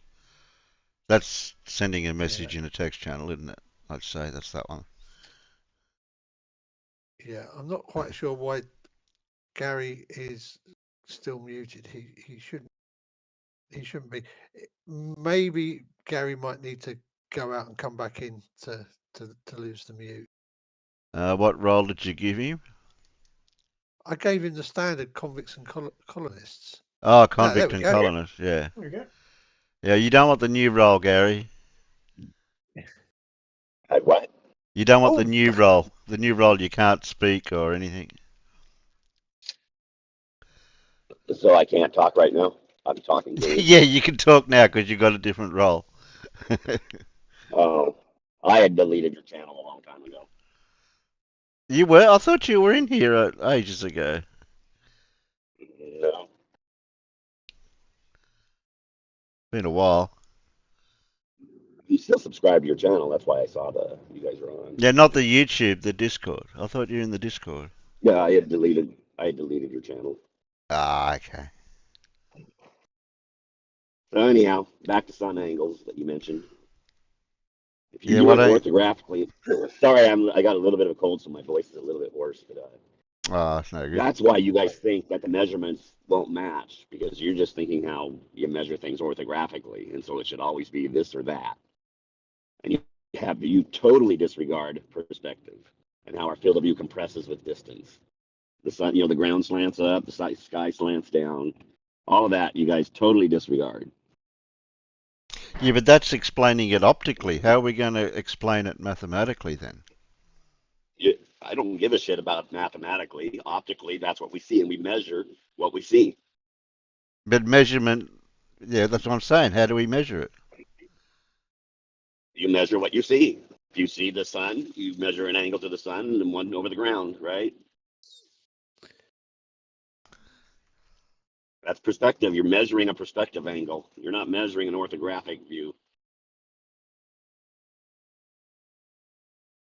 That's why your distances don't seem to match, like Blue said earlier. Oh, I get a totally different height just a little further away. Yeah, because your field of view compresses when you move away. It expands out when you move towards it. Or if you go up or down, it does the same thing. You don't even have to go farther. You should just go. You can actually go up, not move from your place except for going straight up, and you'll change all your visual angles to the sun. You can actually get that same visual angle by going further away, as long as you're also going up. Like at a 45-degree angle or something up. As you're moving away, you'll maintain your at least for a period of time.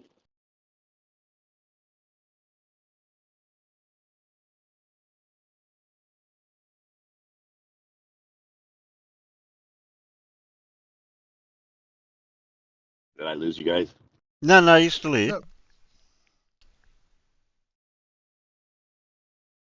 That's why when they take their measurements for sun for like latitudes or whatever, holy crap. This road is horrible. And we just had heavy rain, and it just made another big rut that I couldn't even see. Just like crumbles with rain. California, it's cheap. They won't fix the roads.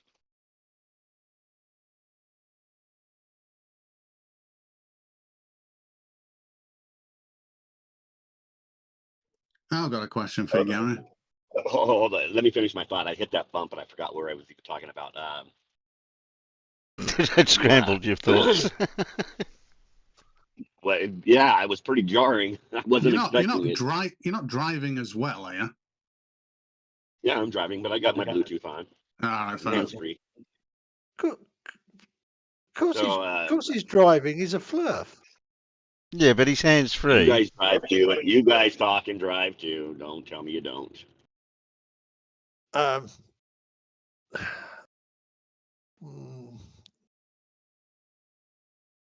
Did you finish your thought yet, Gary? Because Dean had a question. Now I forgot again.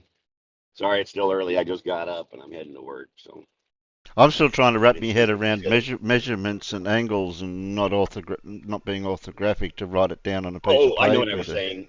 Yeah, your angles for latitudes are based on a sea level reading, right? What? Your measurements for like Polaris or the sun, because you can get latitudes from the sun, right? They're based on sea level. No, your measurement is a sea level measurement for your latitude. Nope. If you measure from 10,000 feet, you're not going to get the same measurement, are you? Yeah, you will. No, you won't. Yes, you will. Not unless you use a bubble level. Nah, or bubble sextant. You'll get the same measurement regardless of what your altitude is, Gary. That's complete bullshit. Then why do we adjust for height over surface, Blue? That's what we're doing, Gary. Yes, and so if you're 10,000 feet up, your angle to the sun over the horizon is not going to be the same as if you were on the beach measuring that angle. It's not going to be the same. Gary. The angle's not measured to the horizon. The angle. Yes, you're still going to get a different measurement regardless. Perpendicular to your zenith, Gary. Yes, and you're still going to get a different measurement. With a theodolite. You're going to still get a different measurement unless you use a bubble sextant. No, you can use a theodolite. You can use lots of instruments to. You're going to get a different angle. Astrolabe does not depend on the horizon, and it will work at any elevation. So you admit the astrolabe works, right? Yeah, it works fine. Not very accurately, but yeah, it's pretty darn accurate, and it's based on a circle. It's everything turning in circles and spirals. It has absolutely nothing to do with the horizon, and you'll get the same angle measurement regardless of what altitude you're at. And it also the on top of Mount Everest, you also get the exactly astronomical the same clocks, angular reading, Gary. The Antikythera device, planispheres. They all use the stars going into circles. The planisphere doesn't do for the sun and stuff; it's just for the stars. But the sun is the one that's spiraling inward and outward. So is the moon. So are the planets. So when you're using a sextant and you're referencing the horizon, then yes, you've got different angle. Even if you're measuring directly above you, that is not the altitude angle that we use. We correct. If you're measuring, if you use an astrolabe, there is no correction required, Gary. You don't do anything to the reading from an astrolabe. It is gravity driven. It is simply hanging plumb. You get the same thing with a theodolite that's properly adjusted. It's zenith angle. It's pointed at its zenith. It's a reference to that. And so you can read either the zenith angle or the altitude angle, depending on which circle you're looking at. But if you're not using a bubble sextant, you're going to get a different angle measurement. When you're exactly the same measurement, no matter where you are. If you're using an astrolabe, Gary, or if you're using no. I'm just talking about using a sextant. Just use a sextant. I don't want to use a sextant. I don't want to make the correction. Sorry about my language. You're not going to get the same measurement. Correction. I can, but I mean, I don't really need to. There are other devices that don't require correction. You're not going to get the same measurement. That's why they adjust it for sea level. All latitudes are based on sea level readings. Okay, well, go ahead. What's your point now that I've destroyed that one? You got another one? You didn't destroy it. Saying you destroyed something doesn't mean you did so. That's what Globers do. I destroyed him. Bullshit. It's funny. Well, I got a question, Gary. So, with this sun going away, and looking like ground is between me and the sun, even though it's not. I get that. That's your world belief. Even though it's not, it just smushes down there. The reason why it smushes is distance, right? It increased its distance. No, it's not the reason. The reason is your angle over the ground becomes less as it moves away from you. Okay. You have a limit. You have a limit of your field of view based on your height over the surface. That's why the sun, before it even sets, we got the golden hours, right? 1 in the morning, 1 in the evening. Sun is fully visible, but the sky is still kind of dim. Yeah. So my question is, we can agree that the radial degrees from myself, like vertical, is 360. As in, I have 360 degrees until it gets all the way over my head, all the way down the back and up and back to the front. And we can define that as 360 degrees, one rotation around my axis up and down, correct? Sorry, I wasn't paying attention. So when we look forward and we look up, if we were able to look all the way around, we can define that as 360 degrees, correct? If you're considering it a parallel plane. Yeah, we are. So up and down, we're only moving in one direction, up and down. But if we kept going up, rotating up. No, it's not moving. It's not moving up or down. It's just moving on a parallel plane. Prospectively, we see things moving away from us appear to slant down. Things moving closer to us appear to slant up. Like when you see the airplanes. No, you're missing. Sorry, you're missing what I'm saying. So I've got a camera on a gimbal, and all I can do with this gimbal is I can rotate it so that the camera looks up and looks down. But if I rotate it, I can rotate it 360 degrees, which takes it all the way up and all the way back round, and we call that 360 degree rotation, correct? Yeah, but it's not 24 hours. If you want to go to that. Again, nothing to do with Dave. The sun doesn't turn around in a circle in 24 hours. It's just that's just a couple days, what is it, 4 days a year? The rest of the days, it's not 24 hours. Gary, you're adding more to it that's not needed. We're only asking you for one specific. He's disregarding all this stuff. Yeah, disregard what you're saying. Yeah, we're not going that way. He likes to tell you. He likes to tell you that all he has to do is turn his little globe.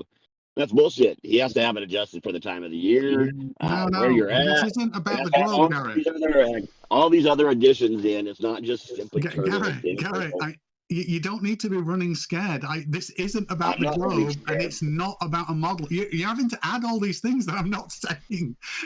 Yeah, you can do the same thing with a spiraling sun. You get the same angles. Again, I'm not doing anything with the sun. It'll track as it turns in an arc. You track with an arc, don't you? Oh my God, no, I'm not on about this. Oh my God, I've got a camera. It can point up and down. And your camera is tracking in an arc. If I've got a camera and it can point up and down, can we agree that I can measure that rotation axis of up and down, if it was able to go all the way over, as 360 degrees? That's the only fucking thing I'm wanting to get confirmation on at this moment. That's it. Well, then I'm not understanding what you're saying. We're not measuring the sun going up and down, and we're moving it. We're tracking it in an arc. In an arc. Oh my God! This isn't about the fucking sun. You're talking about tracking up and down with a camera. Gary, you're not this thick, are you? We're only just talking about a camera. We're not talking about anything else. What's he doing with the camera? He's tracking the fucking thing. He's not tracking anything. He's just rotating a camera. Track up and down. Okay. I'm not tracking anything. This isn't about the sun. There's no spiraling, none of that crap. We're on a beautiful flat Earth, and I've got a camera, and I've locked it to one axis of rotation, and I can point it. Nearly done. Was nearly done. Was nearly done.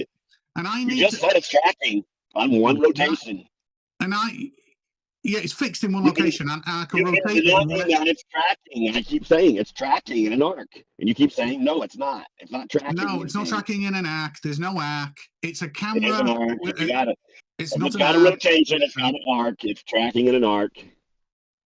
Okay, this is fucking pointless. Sorry, Zara. Yeah, I know. got a camera and it's on a gimbal.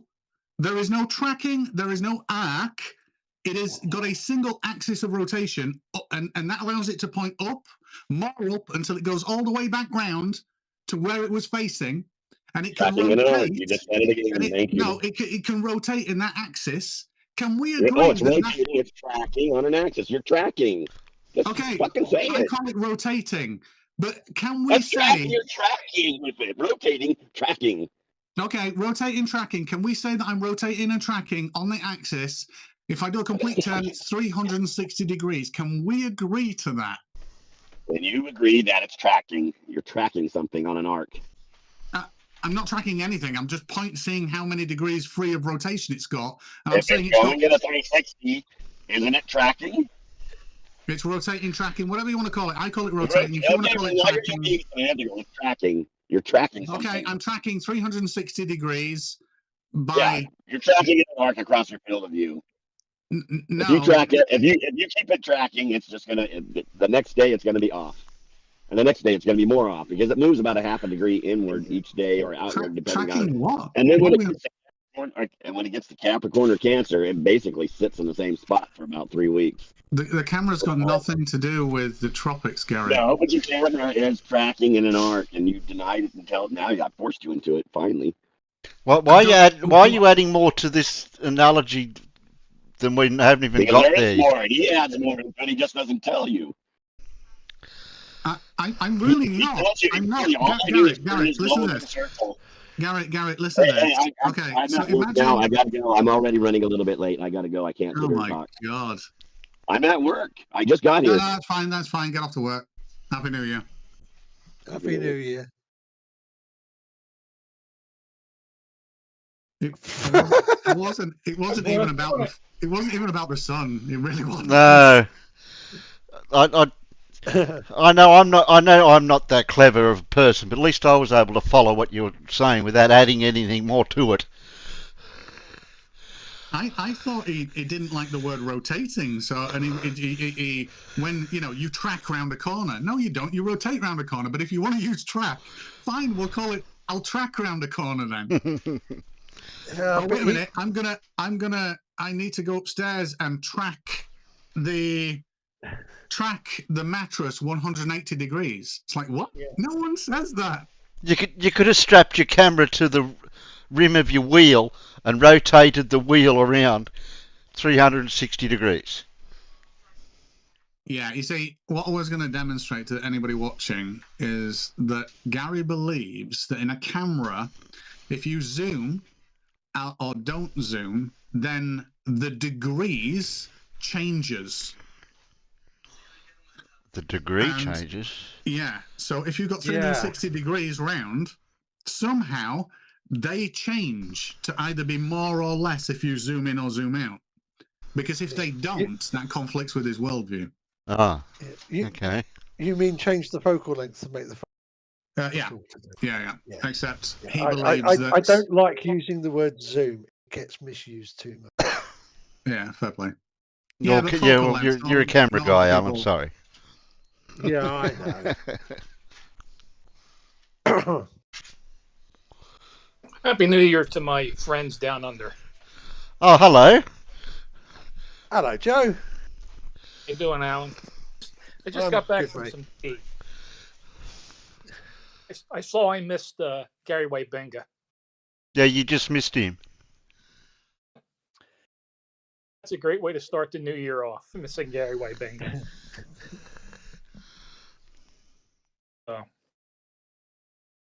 You guys going to stay on? Is this an all-day affair or what? Well, I'm still awake, and it's about 25 past the 1 o'clock here, so I could probably hang out for a little while longer. I don't think Terry's going to make it to New Year in UK. Yeah, I don't think I can stay awake that long. That's what another... I don't think I'm going to make. We've got 9.5 hours to go yet. Yeah, and it's only 9:30 over in the East Coast, US, so that's a long way off too. Oh yeah, well I'm in London now, so. Oh, okay. Things are getting things are getting hairy already down here near Westminster. So, hey, you want to try? You want to try being in Trafalgar Square at midnight or not? Yeah. I only did it once, and I was like 20 years old. So I did it a few years ago. We came down. We stood at the Thames 4 hours, and the gauntlet to get back, getting over the drunken Russians with bottles sticking out of their ears, and everything else was. I'll never do that again. Yeah, I ended up walking home from Trafalgar Square because it was too cold to sleep in the park, a bench. Fortunately, it was only 20. Fortunately, it was only 23 miles. I was talking to one guy that lives in West London, and he said it took him 4 hours to get back to West London on the Piccadilly line. Because of all, they closed the tube down, and so they opened it up quarter after midnight, and the lines were so long that it took that long to get a train. So I'm too old for that crap. Yeah.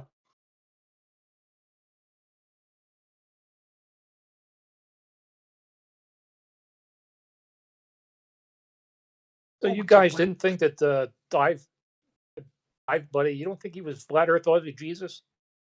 Yeah, he's got a similar accent, but I don't think it is. No, I don't know. He sounded exact. Yeah, to me, and the way he phrased words. Yeah, Aussie Jesus. He sort of goes down a different track than what this guy does. Yeah, we've had plenty of experience with. Yes, we have. We've had plenty of experience with him. Was it 6-7 hours of it in one? Yeah, that was a couple of years ago now. That was a while ago. You guys have a bigger ability to handle BS than I do. I couldn't take 6 hours of that. It was funny because I certainly couldn't take more than what we had last year of Bev. Oh, was that last year or the year before? That was last Christmas Eve. That was last Christmas. Oh, okay. Yeah, that was last Christmas Eve. That was one of the last streams you did. Yep. Sorry, it was one of the last streams you did that didn't crash. Yeah.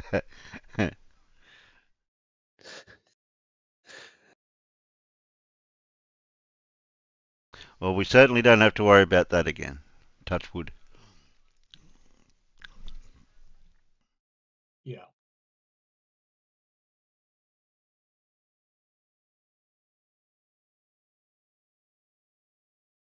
Oh, buckeration. Well, that's 2 flurfers in one night, one stream. That's a record. It is. You want to go for the trifecta? Why, is there another one in there? I don't know. Who else you gonna try? Who else could we rope in? You don't want a Bev tart. No, not Bev. No, we don't want a Bev tart. Definitely not. Now, Bev. I'll tell you who would be good. I'll tell you who might be fun. Who it would have been fun to have been out to drag in here. Lily. Oh. Oh. I don't know. I'm not on speaking terms with him. His arrogance is off the charts, as is his ignorance, obviously. What was it? Refraction is gravity or something?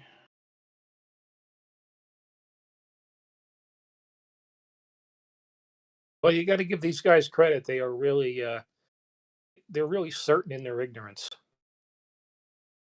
Yes, you do find that their arrogance and their ignorance are directly proportional.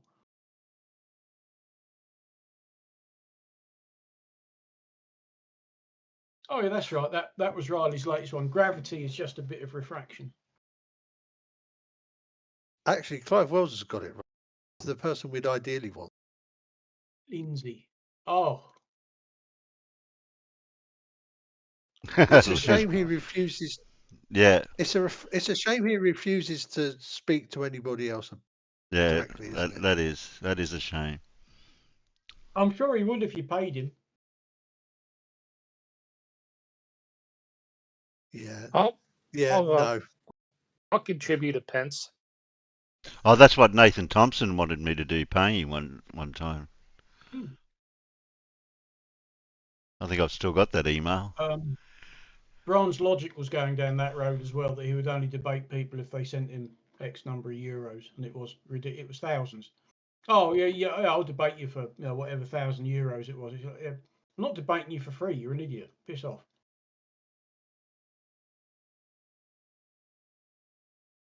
What's Nathan Thompson doing these days? Is he still working on that weed farm in California or what? I've only seen him over in Gems once or twice in the last, well, this year anyway. So I haven't really heard what he's doing. Oh yeah, the last time I saw him in there, they're ripping the piss out of him about the duck suits, and he was trying to justify all that and boast that certain number of people and bosses of production companies had turned up and they'd flown him all the way over there, and it's like, yeah, and they trolled you and made you wear a duck suit, you fucking idiot. Yeah, I think he pissed off all the flat earthers with that. But nobody likes him.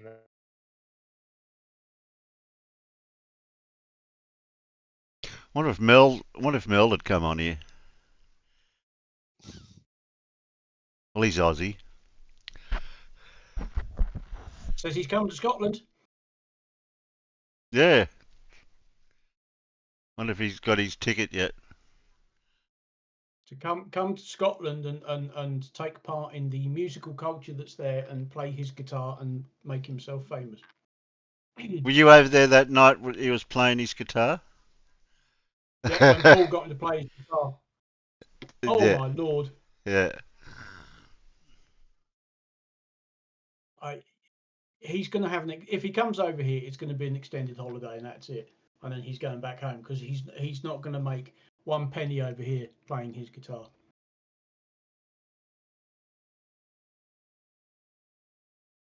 He's working in one of the tube stops with a opens up his guitar case and people throw a few coins in there. Yeah, I've heard buskers, many buskers, particularly on the tube, with a damn sight more ability than that guy's got. You do get some very good buskers on the London Underground. Some of them aren't, but some of them actually. Hey, I might just stand here for a couple of minutes and listen. I'm not in a hurry, Yeah. You do get some very good musicians now and there. Yeah, friend of mine has busked on the Underground with the bass playing guitar with the bass player from the Pretenders. Blimey. Jeez.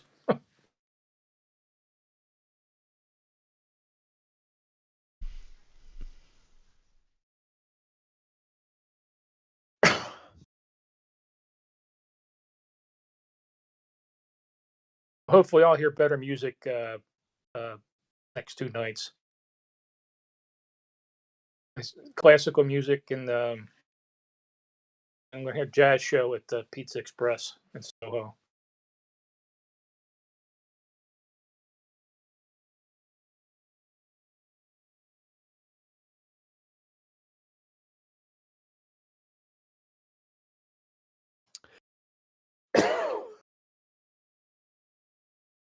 I'm sure Alan just loves jazz, right, Alan? I don't mind a bit of jazz. There used to be a fairly well jazz musician here called Kenny Ball. I have seen him play many times live because him and some of the band members used to do a Sunday lunchtime jam session in the bar of the Queen's Theatre Hornchurch. And I used to go there to drink. I used to go there to drink because they actually served beer. It was one of the few places. It was one of the few places in. It was one of the few places in my local area where I could get Green King beer. without having to go about 15 miles. So one would go and sit in the bar of the theatre. Yeah, so quite happy to listen to some jazz. I've always wanted to see this particular sax player, and he's an American, but he lives over in Europe, and he rarely comes to the U.S. And every time I come over here, he's not playing. And so the other day I was on there and said, "Oh shit, he's playing!" So I grabbed two seats at a table. So that'll be great.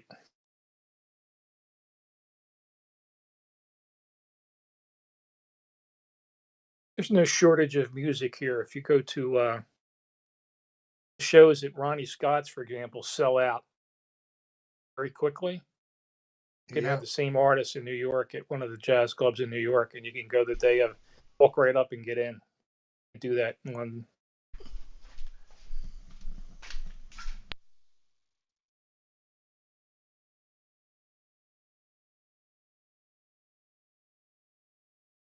Well, I'll be here in June, Alan. So I'll let you know. The Phillies and the Mets are playing at the Olympic Stadium in June. 3 games. So I come over for that.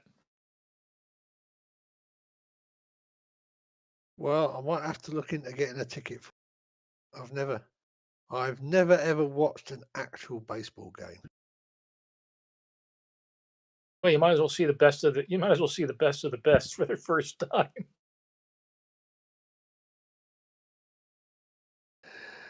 Yeah, when I was in the Air Force, we used to play softball instead of cricket in the summer.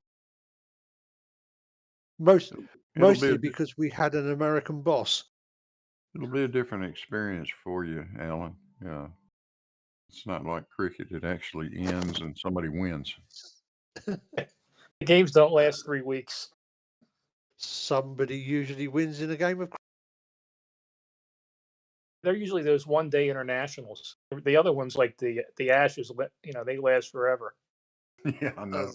3-day. I mean, the 3-day matches are fine. If you want to watch really, 2020 is where it's at. I think, at least it's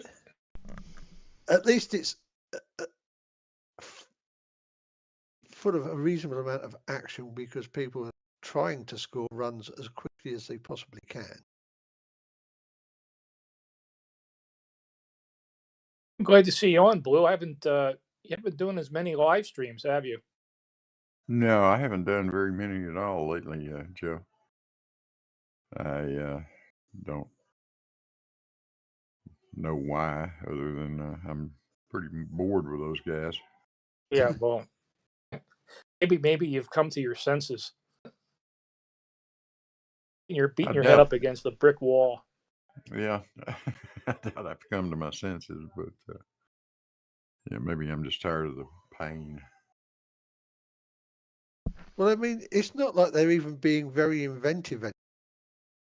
Well, that's been a big part of it, to be honest, Alan. The simple fact is, they have not come up with anything new in so long. It's just a rehash of the same crap. Yeah. I'm not going to debunk planes dipping their nose again. God, I've done that about 20 times now. Or Coriolis. Yeah. Oh, we can bring back the Black Swan again if you want. Yeah. Oh God. No. My God.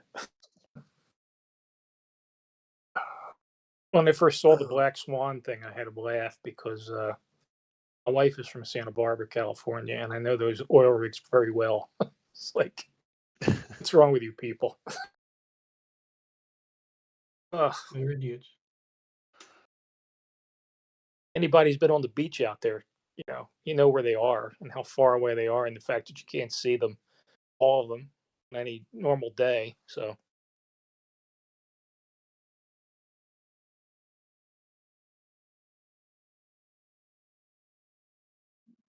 Yeah, but that's the thing, isn't it? You can't use normal conditions. You've got to seek out the most fouled up, worst possible conditions you can find for observing anything, and then hang your hat on that one. You can blame Travis for educating the Flurfers for that one.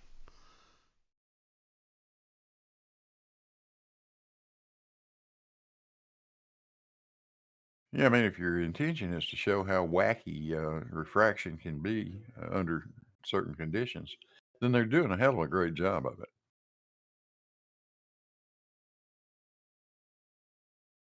Yeah, I always thought that they proved the exact opposite of what they were claiming. Yeah, pretty much.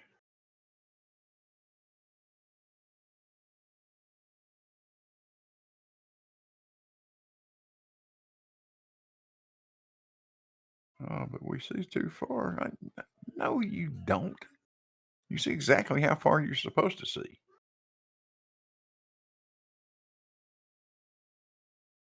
Oh my God. Some of these guys are just, like our good friend CC from New York, Westchester County. I mean, he's going right off the deep end. That guy. Oh boy. We're sitting in the lounge at this hotel with a guy came up and we're talking. He says, "Oh," I says, "Where are you from?" He says, "Oh, I'm from Westchester County, New York." So I said, "Oh, do you know CC?" He had no idea what I was talking about. No. It's a good thing. So that's good. He's not well known in his own area, so that's good. Yeah, how often does he drive around the town making his videos? He drives. At least he doesn't. Looks like he drives a handicapped transport van. Yeah, I was going to say. At least he doesn't. At least he doesn't make the videos while he's got the passengers on the short bus. Yeah. Well, they may want to get off that van as fast as they can once they hear what he's saying. Oh my goodness! Wouldn't you? Yeah, everything's. I love these people that think everything's a lie, and they live miserable lives. Really do. It's bad for yourself. Sorry to interrupt you, but I found Space Matt. Oh, you found Space Matt, have you? Yeah. What do you call it when a person goes somewhere when you thought you was going to be here? What's that word? Traitor? Yeah, that's the word. What? Lost or traitor? Or both? Where is he? He's in Gems. Oh yeah, there he is. Yeah. Should have guessed. Can we harass him while he's over there? Oh, you betcha. How are we going to do that? We'll tag him in the side chat over there. That would be my first thought. Okay. I'm not in Jem's new server, so I can't harass him. Yeah.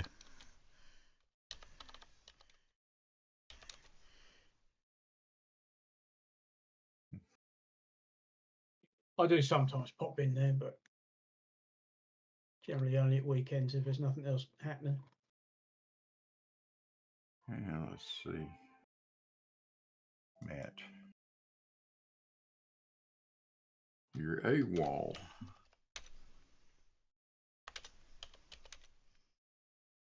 Absent without lettuce.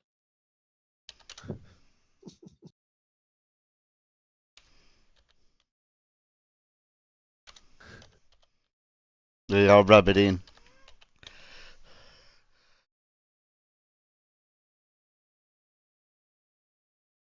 There we go.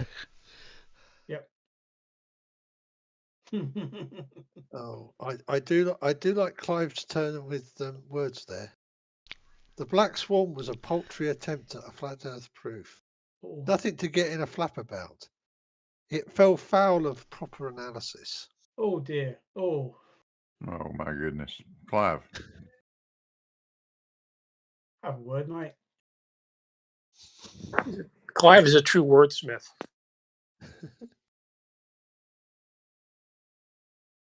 Yeah.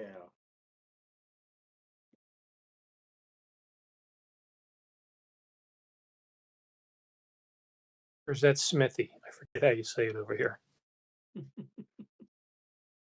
No, the Smith works at a smithy.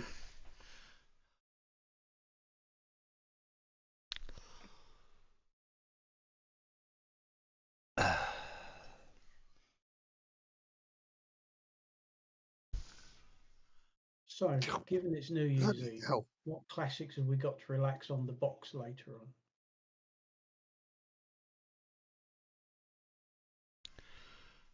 Let's go forward to at least 9 o'clock and have a look. I noticed they had Battle of Britain on the other day. They've had Battle of Britain all bloody week. I said it's the wrong time of year for that movie. I know. You watch that in September, don't you? Yep. Well, you should do, but I've watched it on and off all week. I'll watch 20 minutes of that, and then a couple of days later, I'll watch the next 20 minutes now. You know. Well, it's a shame Christmas is. We've had so we've had the Battle of Britain, we've had Where Eagles Dare, we've had The Longest Day,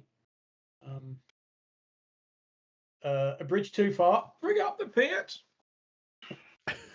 Well, we've had all the classics this week. Yeah, Carl, that's another movie you should be watching in September, isn't it? And Carlin, I do not do TikTok, so I've got no idea. Oh dear, no, don't touch TikTok. I do not do TikTok. I like watching A Bridge Too Far for all the fake tanks. They couldn't get that many real ones, so what they did is they got a whole load of Land Rovers, and they built fiberglass shells to go over the top, and they tended to have them at the back of the shot. So you'd see there's quite a few clips of real tanks driving along, and you see the real tanks, and then in the background, if you look, there's a whole load of tanks that have got about that much of a gap between the road and the tracks. Because they're not touching the road, because they're not real tanks.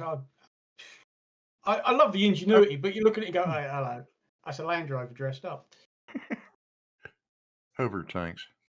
Yeah, but, you know, from a distance, it looks like a Sherman tank until you realise it's floating.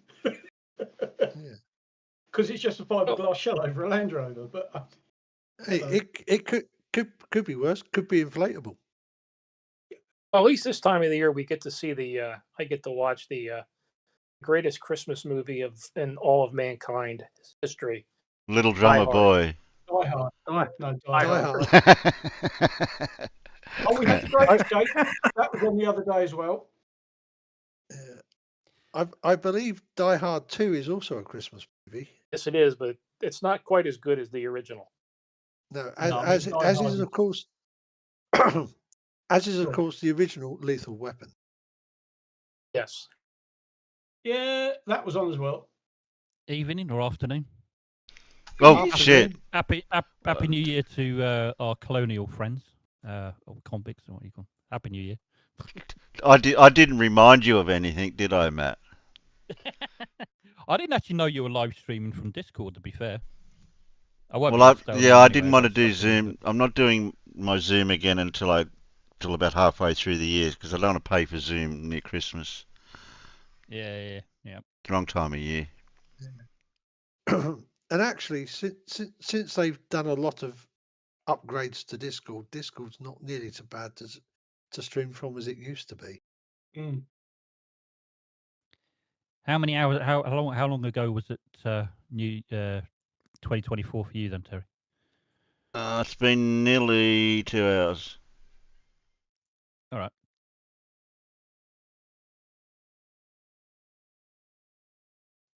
Well, happy New Year. Oh, hello. I might Happy New Year. Are things any better in the future, Terry? Well, I don't know. I haven't done a lot this year. So what's the highlights for 2023 then? Gary. Gary is the highlight, is he? Gary Windbag. What? Gary, why bother? Yeah. Yeah. That'd be a low light, wouldn't it? He bothered. He bothered. he bothered, but it didn't really work out because he didn't bother for long. Oh, was he in here earlier or something? Was he? Yes. Yeah, he had to leave though. He forgot to give the cows a day off. Well, it could have been worse. He could be Santos.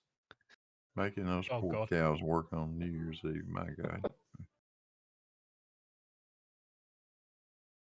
How Santos is with the farm animals. Oh yeah, yes, he likes his farm animals, doesn't he? Yes, he does. Even that hearing that name as well, Santos, it just gives me the heebie-jeebies. Really does. Horrible. Santos and his harmonica playing. Yeah.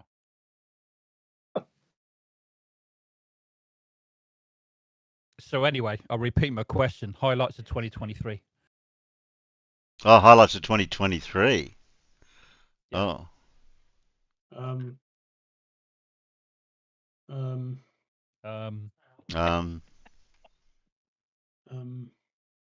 other than seeing quite a few tanks spread across the year, roll on 24. Yeah.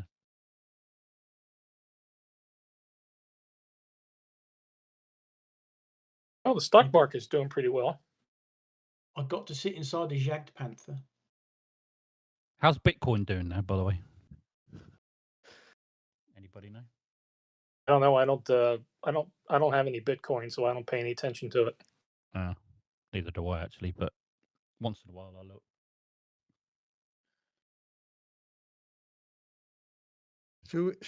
Should we give the normal role so that he can come and join us? I don't know who that person is. I don't. So should we let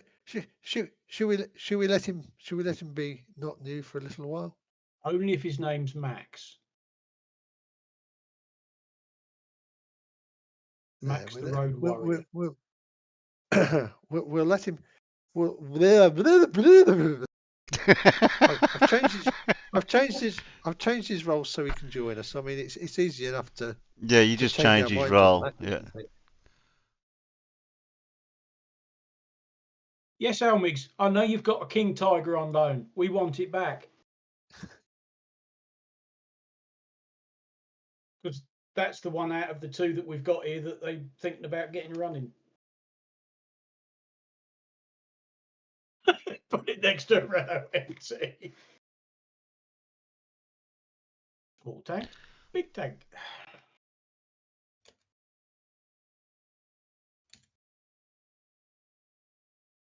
Yes, that's the one that the Tank Museum are thinking about getting in running order before they retire the Tiger One.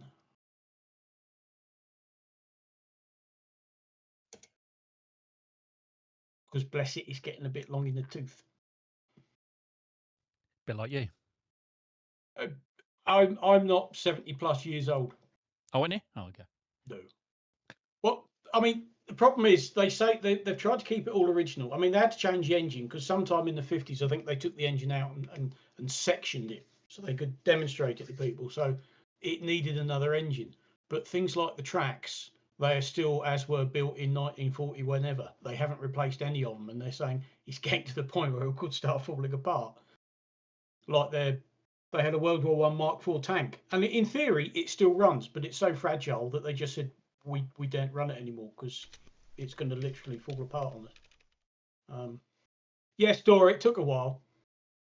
So yeah, they're seriously considering sometime in the near future not driving it anymore because things are getting close to needing replacing. And they said, well, we've got a couple of King Tigers here. I wonder if we can get one of them running. Dora said, finally, tanks. Only took a couple of hours. And the rest, we've been going 3 hours. Plus. Does it tell you how long we've been going for on here? Yeah, 3 hours 43 and 16 seconds. And this is stream number 3. When does the military aircraft talk start? What's that?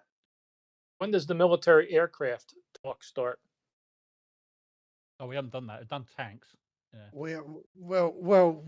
We had the military radar conversation. Yes. Yes, he didn't pay a lot of attention to that, did he? No. And of course, the one commercial aircraft that the radar could see at 200 miles, Concorde. So what was Gary banging on about this time, or what was he claiming? You can't do measurements with orthographic view. Yeah, you have to measure prospectively. Measure prospectively. Yeah. What does that mean? Well, you got to describe. You got to describe what you're seeing. You can't measure what you see. Oh right, okay. I mean, there's a reason when we produce scale drawings that perspective is not a part of it, because that just fucks everything up. But what if you describe unicorns? Wrong. What if you describe unicorns? Colin's got a question for you, Farmer. Does anyone else think Farmer's Boy has a two-track mind? Yeah. Well, to be fair, what Gary actually said was blah blah blah blah blah blah blah blah. Yeah, I'd agree. I'd agree. I think he did mispronounce one blah. Makes more sense with that, Blue, than he did using the English language. Unfortunately, that may be true. But measure prospectively. Building one of my models live in 4K in a bucket in blah the blah lab. blah blah blah. Yeah, that's the one. Yeah. The sun, that big gaseous burning ball in the sky. Oh, burning ball. Yeah, again. That FTFE uses as the intro to all of his videos now. Jam Truth with the cloud makeup on. Oh, yeah, you mean the one that needs oxygen to burn? Oh, That's it. Yeah. That's the one. Whether it's nuclear or not, it still needs oxygen to burn. Yeah, whether it's nuclear or not. Yeah, that's such a classic clip that Craig now keeps playing that in his intro. He plays that first. Oh, does he? All right. I haven't watched anything from Craig for a long time.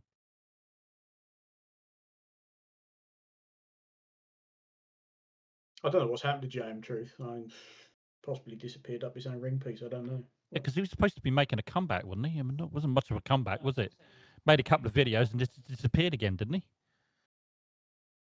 Well, I guess he had that set up with that blonde bin who had apparently served but hadn't barely made it out of the academy, and then she made off with all his camera gear, and there was that big fallout, and then when he was abandoned.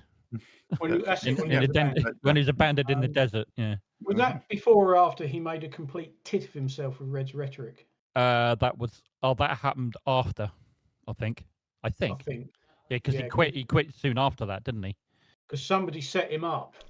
Yeah. Who then Reds went on and fell out with, but somebody had fed JM Truth all of these points about how it went up white and come down black. Yeah. You know, and you can't film it taking off over here and landing over there and all the rest of it. And yeah. Farmer, I think they're trying to get some message across to you, because Fondle says, not Fondle, Dora said, especially Farmer's Boy for keeping things on track. And then and then Clive says, I sometimes think Farmer goes off half tracked. So they're coming out, they're coming out with the I can't give them a bonus spanner for any of these bad puns, but anyone would think I was obsessed with tanks. I mean, I got no idea why they'd think that. I don't know where they get that from. Nah, I got no idea. Well, at least you don't have a one-track mind there, Farmer's Boy. Well, they'd argue that, but unfortunately, most if not all tanks have 2 tracks. Well, there was an American one that had 4. Well, most men have one-track minds. Oh, Elmix is getting too clever for his own good. That is true. What? Now Farmers goes off full Hanomag. Hanomag. I don't get that one. Sorry. I know what you mean.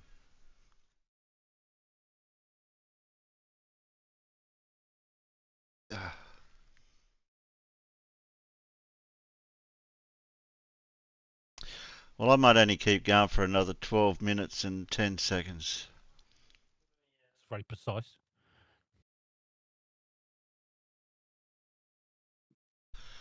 I did have a video. I did have a couple of videos we could finish watching.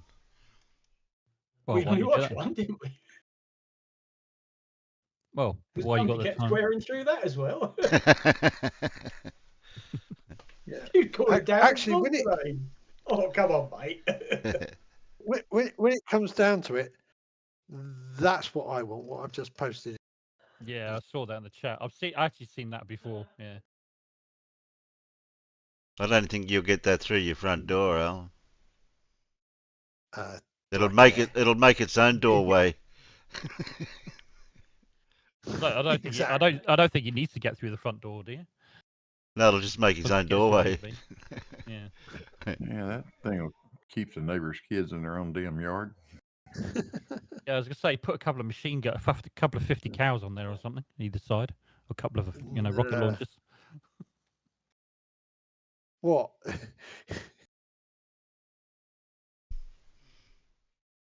You mean like? You know the peanuts can't see that. I better show it to them. You mean like that? Yeah, something like that. Yeah. I wasn't thinking miniguns, but that's fine. That's okay. That'll do. The ammo's not going to last very long, is it? It's going to get up speed now. It'll be out.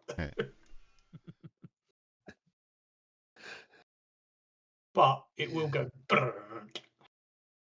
which is always a bonus. Yeah. Look. Okay. So I want to fit my wheelchair with a GAU8. But GAU8, it would. Okay.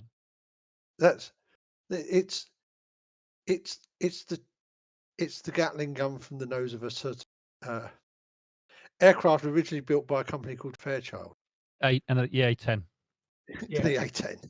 It's as big as a Beetle. The gun's as big as a bloody car.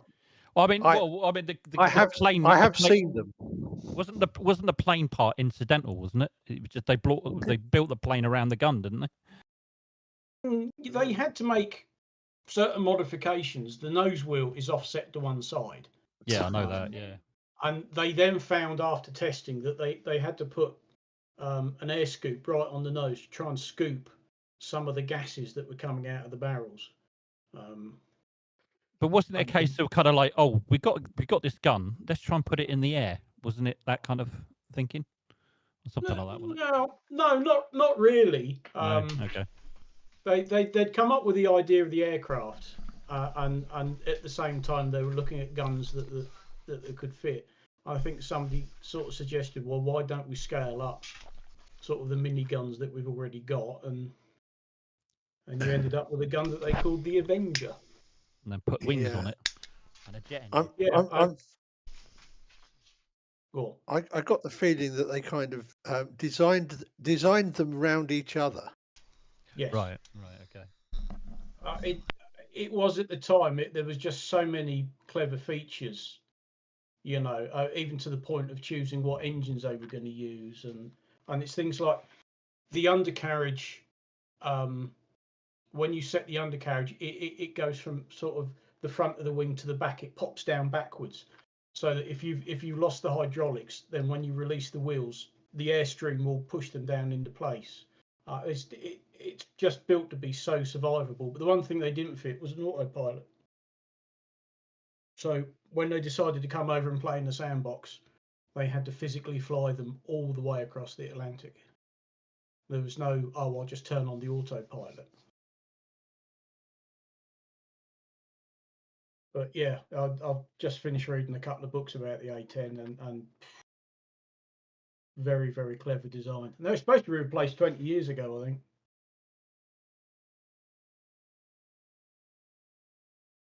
And what you mean, like the B-52s? They just keep going and going. They just keep replacing bits. They've had a whole series of replacing the wings with stronger items. They go, we'll replace them with something else. And everybody went, yeah, what? Right, I'm going to wish you all good night and again, Happy New Year. If I don't see anybody.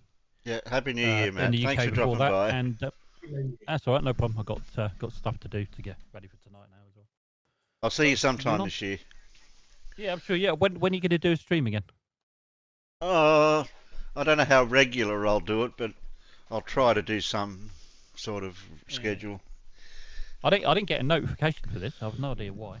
I put it in yesterday. I think it was yesterday or the day before. I put the notification in my channel. I don't know. I'll have a look through the notifications. Maybe it might not have come up. Anyway, good night all. Happy New Year again. Bye. Good night, Matt. Happy New Year.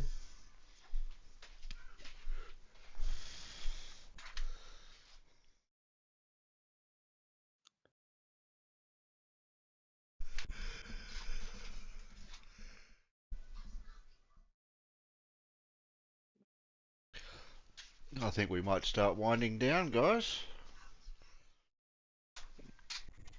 Hey, we ain't done bad. How long have we been going? Nearly 3 hours and 59 minutes. Oh, yeah. Oh, yeah. You want to get to the 4-hour mark, don't you? Yeah, that's on this stream. What about the stuff beforehand? Well, that's nearly another half hour, isn't it? I think. Hang on, let's have a look. Yeah, we were. The first stream. Oh well, I know it was a bit before. I know it was a bit before Terry. I feel like I've been here since like 10 o'clock. The first stream was 33 minutes and 42 seconds. There you go. Yeah, because second stream was 4 hours and 4 minutes and 1 second. Yeah, somehow it came when I went to start streaming again. It picked an old setup.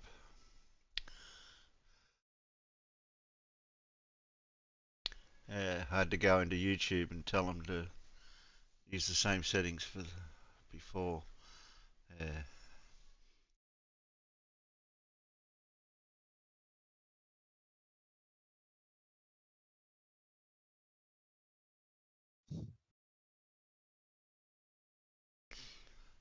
Oh well, I'll just have to use this. So what I did with the OBS, I've got it underneath, half underneath the Google window, so it doesn't matter. Yeah. It sits there out of the way. I can see the top part to do the transitions and the scene and the sources, so that does me. It just shows you how useful having 2 different screens is. Yeah, I know. Don't rub it in. But at least this monitor's a bit bigger.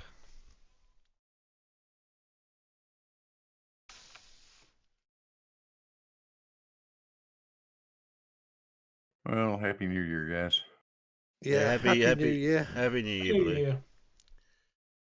Blue. Even though you've still got another 2 hours. Yeah, 14 of them.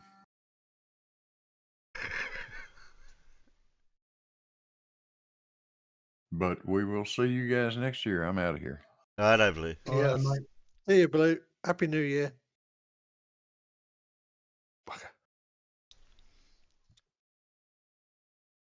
Are we? Oh yeah, we're still live, aren't we? Yeah, we're still live. Yeah. I'm just wasting the last few minutes. 8 hours, 51 minutes and 48 seconds. No, Dora, still no. I can't fit a second monitor on my desk. It's physically impossible. Yeah. Yes, you can. See, what you should have done, Terry, is you should have gone for higher resolution, because then you've got a larger screen size, but you've got more pixels on it, so you can actually spread stuff out more. What size screen? Well, you said you got a 27-inch, didn't you? Yeah, I think it's 27. I know it's bigger than my old monitor. Well, if you'd have got a 4K one, you'd have had lots more. You'd have had 4 times as many pixels to put all your stuff on. Although, of course, then you'd have gone, but it's all too small for me to be able to read it. Yeah, I wouldn't have been. I'm just able to read this one sitting in front of it. I can't sit back to read it. I have to sit up to look at it, to read the small print.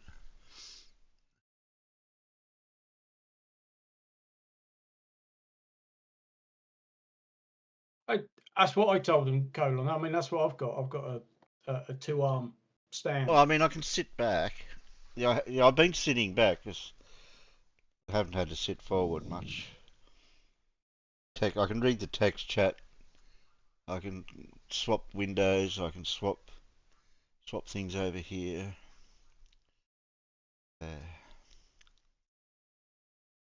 Yeah, well, that's the other option, isn't it? Put one above the other.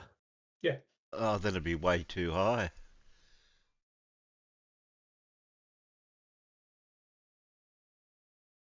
Yeah. No, I'll wait till we move and then I'll see if I can get a bigger desk and maybe buy another monitor like this one or another couple of monitors. I mean, this desk isn't very wide because it turns out it's a gaming desk from IKEA. But yeah, if you've got a stand with the arms, then you've got 2 screens, but you don't lose any of the desk space. I can't go up because there's a shelf that runs over the top. The frame of the desk comes up at the sides, and there's a shelf over the top, which is actually bloody handy. Got quite a lot of crap up there.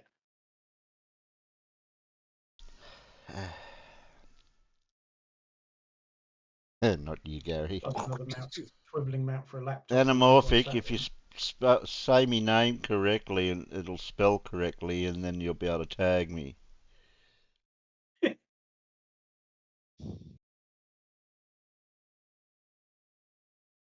It's got an E in it. It's spelt. It's you say it different. Terry Davies. Yeah. All right, we're 4 hours is up. I think we've been going. I think we've been going long enough. Fair enough. For a Discord stream, not a Zoom stream. And we're able to do things. I think the Peanuts didn't have any issues with the video before. They were able to hear it, see it, all that stuff. That's the main thing. I did have a Where's Wally, but we'll catch up on a few things next time. Yep. Alright, well, thanks guys for coming. Thanks Peanuts. We'll see you sometime this year. Yeah, Happy New Year, Peanuts. Yeah, look forward to seeing you all next year. What? Because we're still in the past year. Yeah, it's still 2023 here. Oh yeah, that's right. You're still a year, still last year for you. Yep. I think it's still 2023 for most of the Peanuts. Yeah, I think it is. Yeah. Oh, thank you, Dora.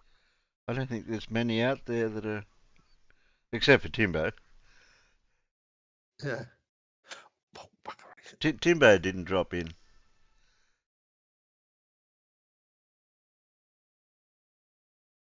Alright, we're out of here. See, look, they're all fans of tanks. Yeah, tanks.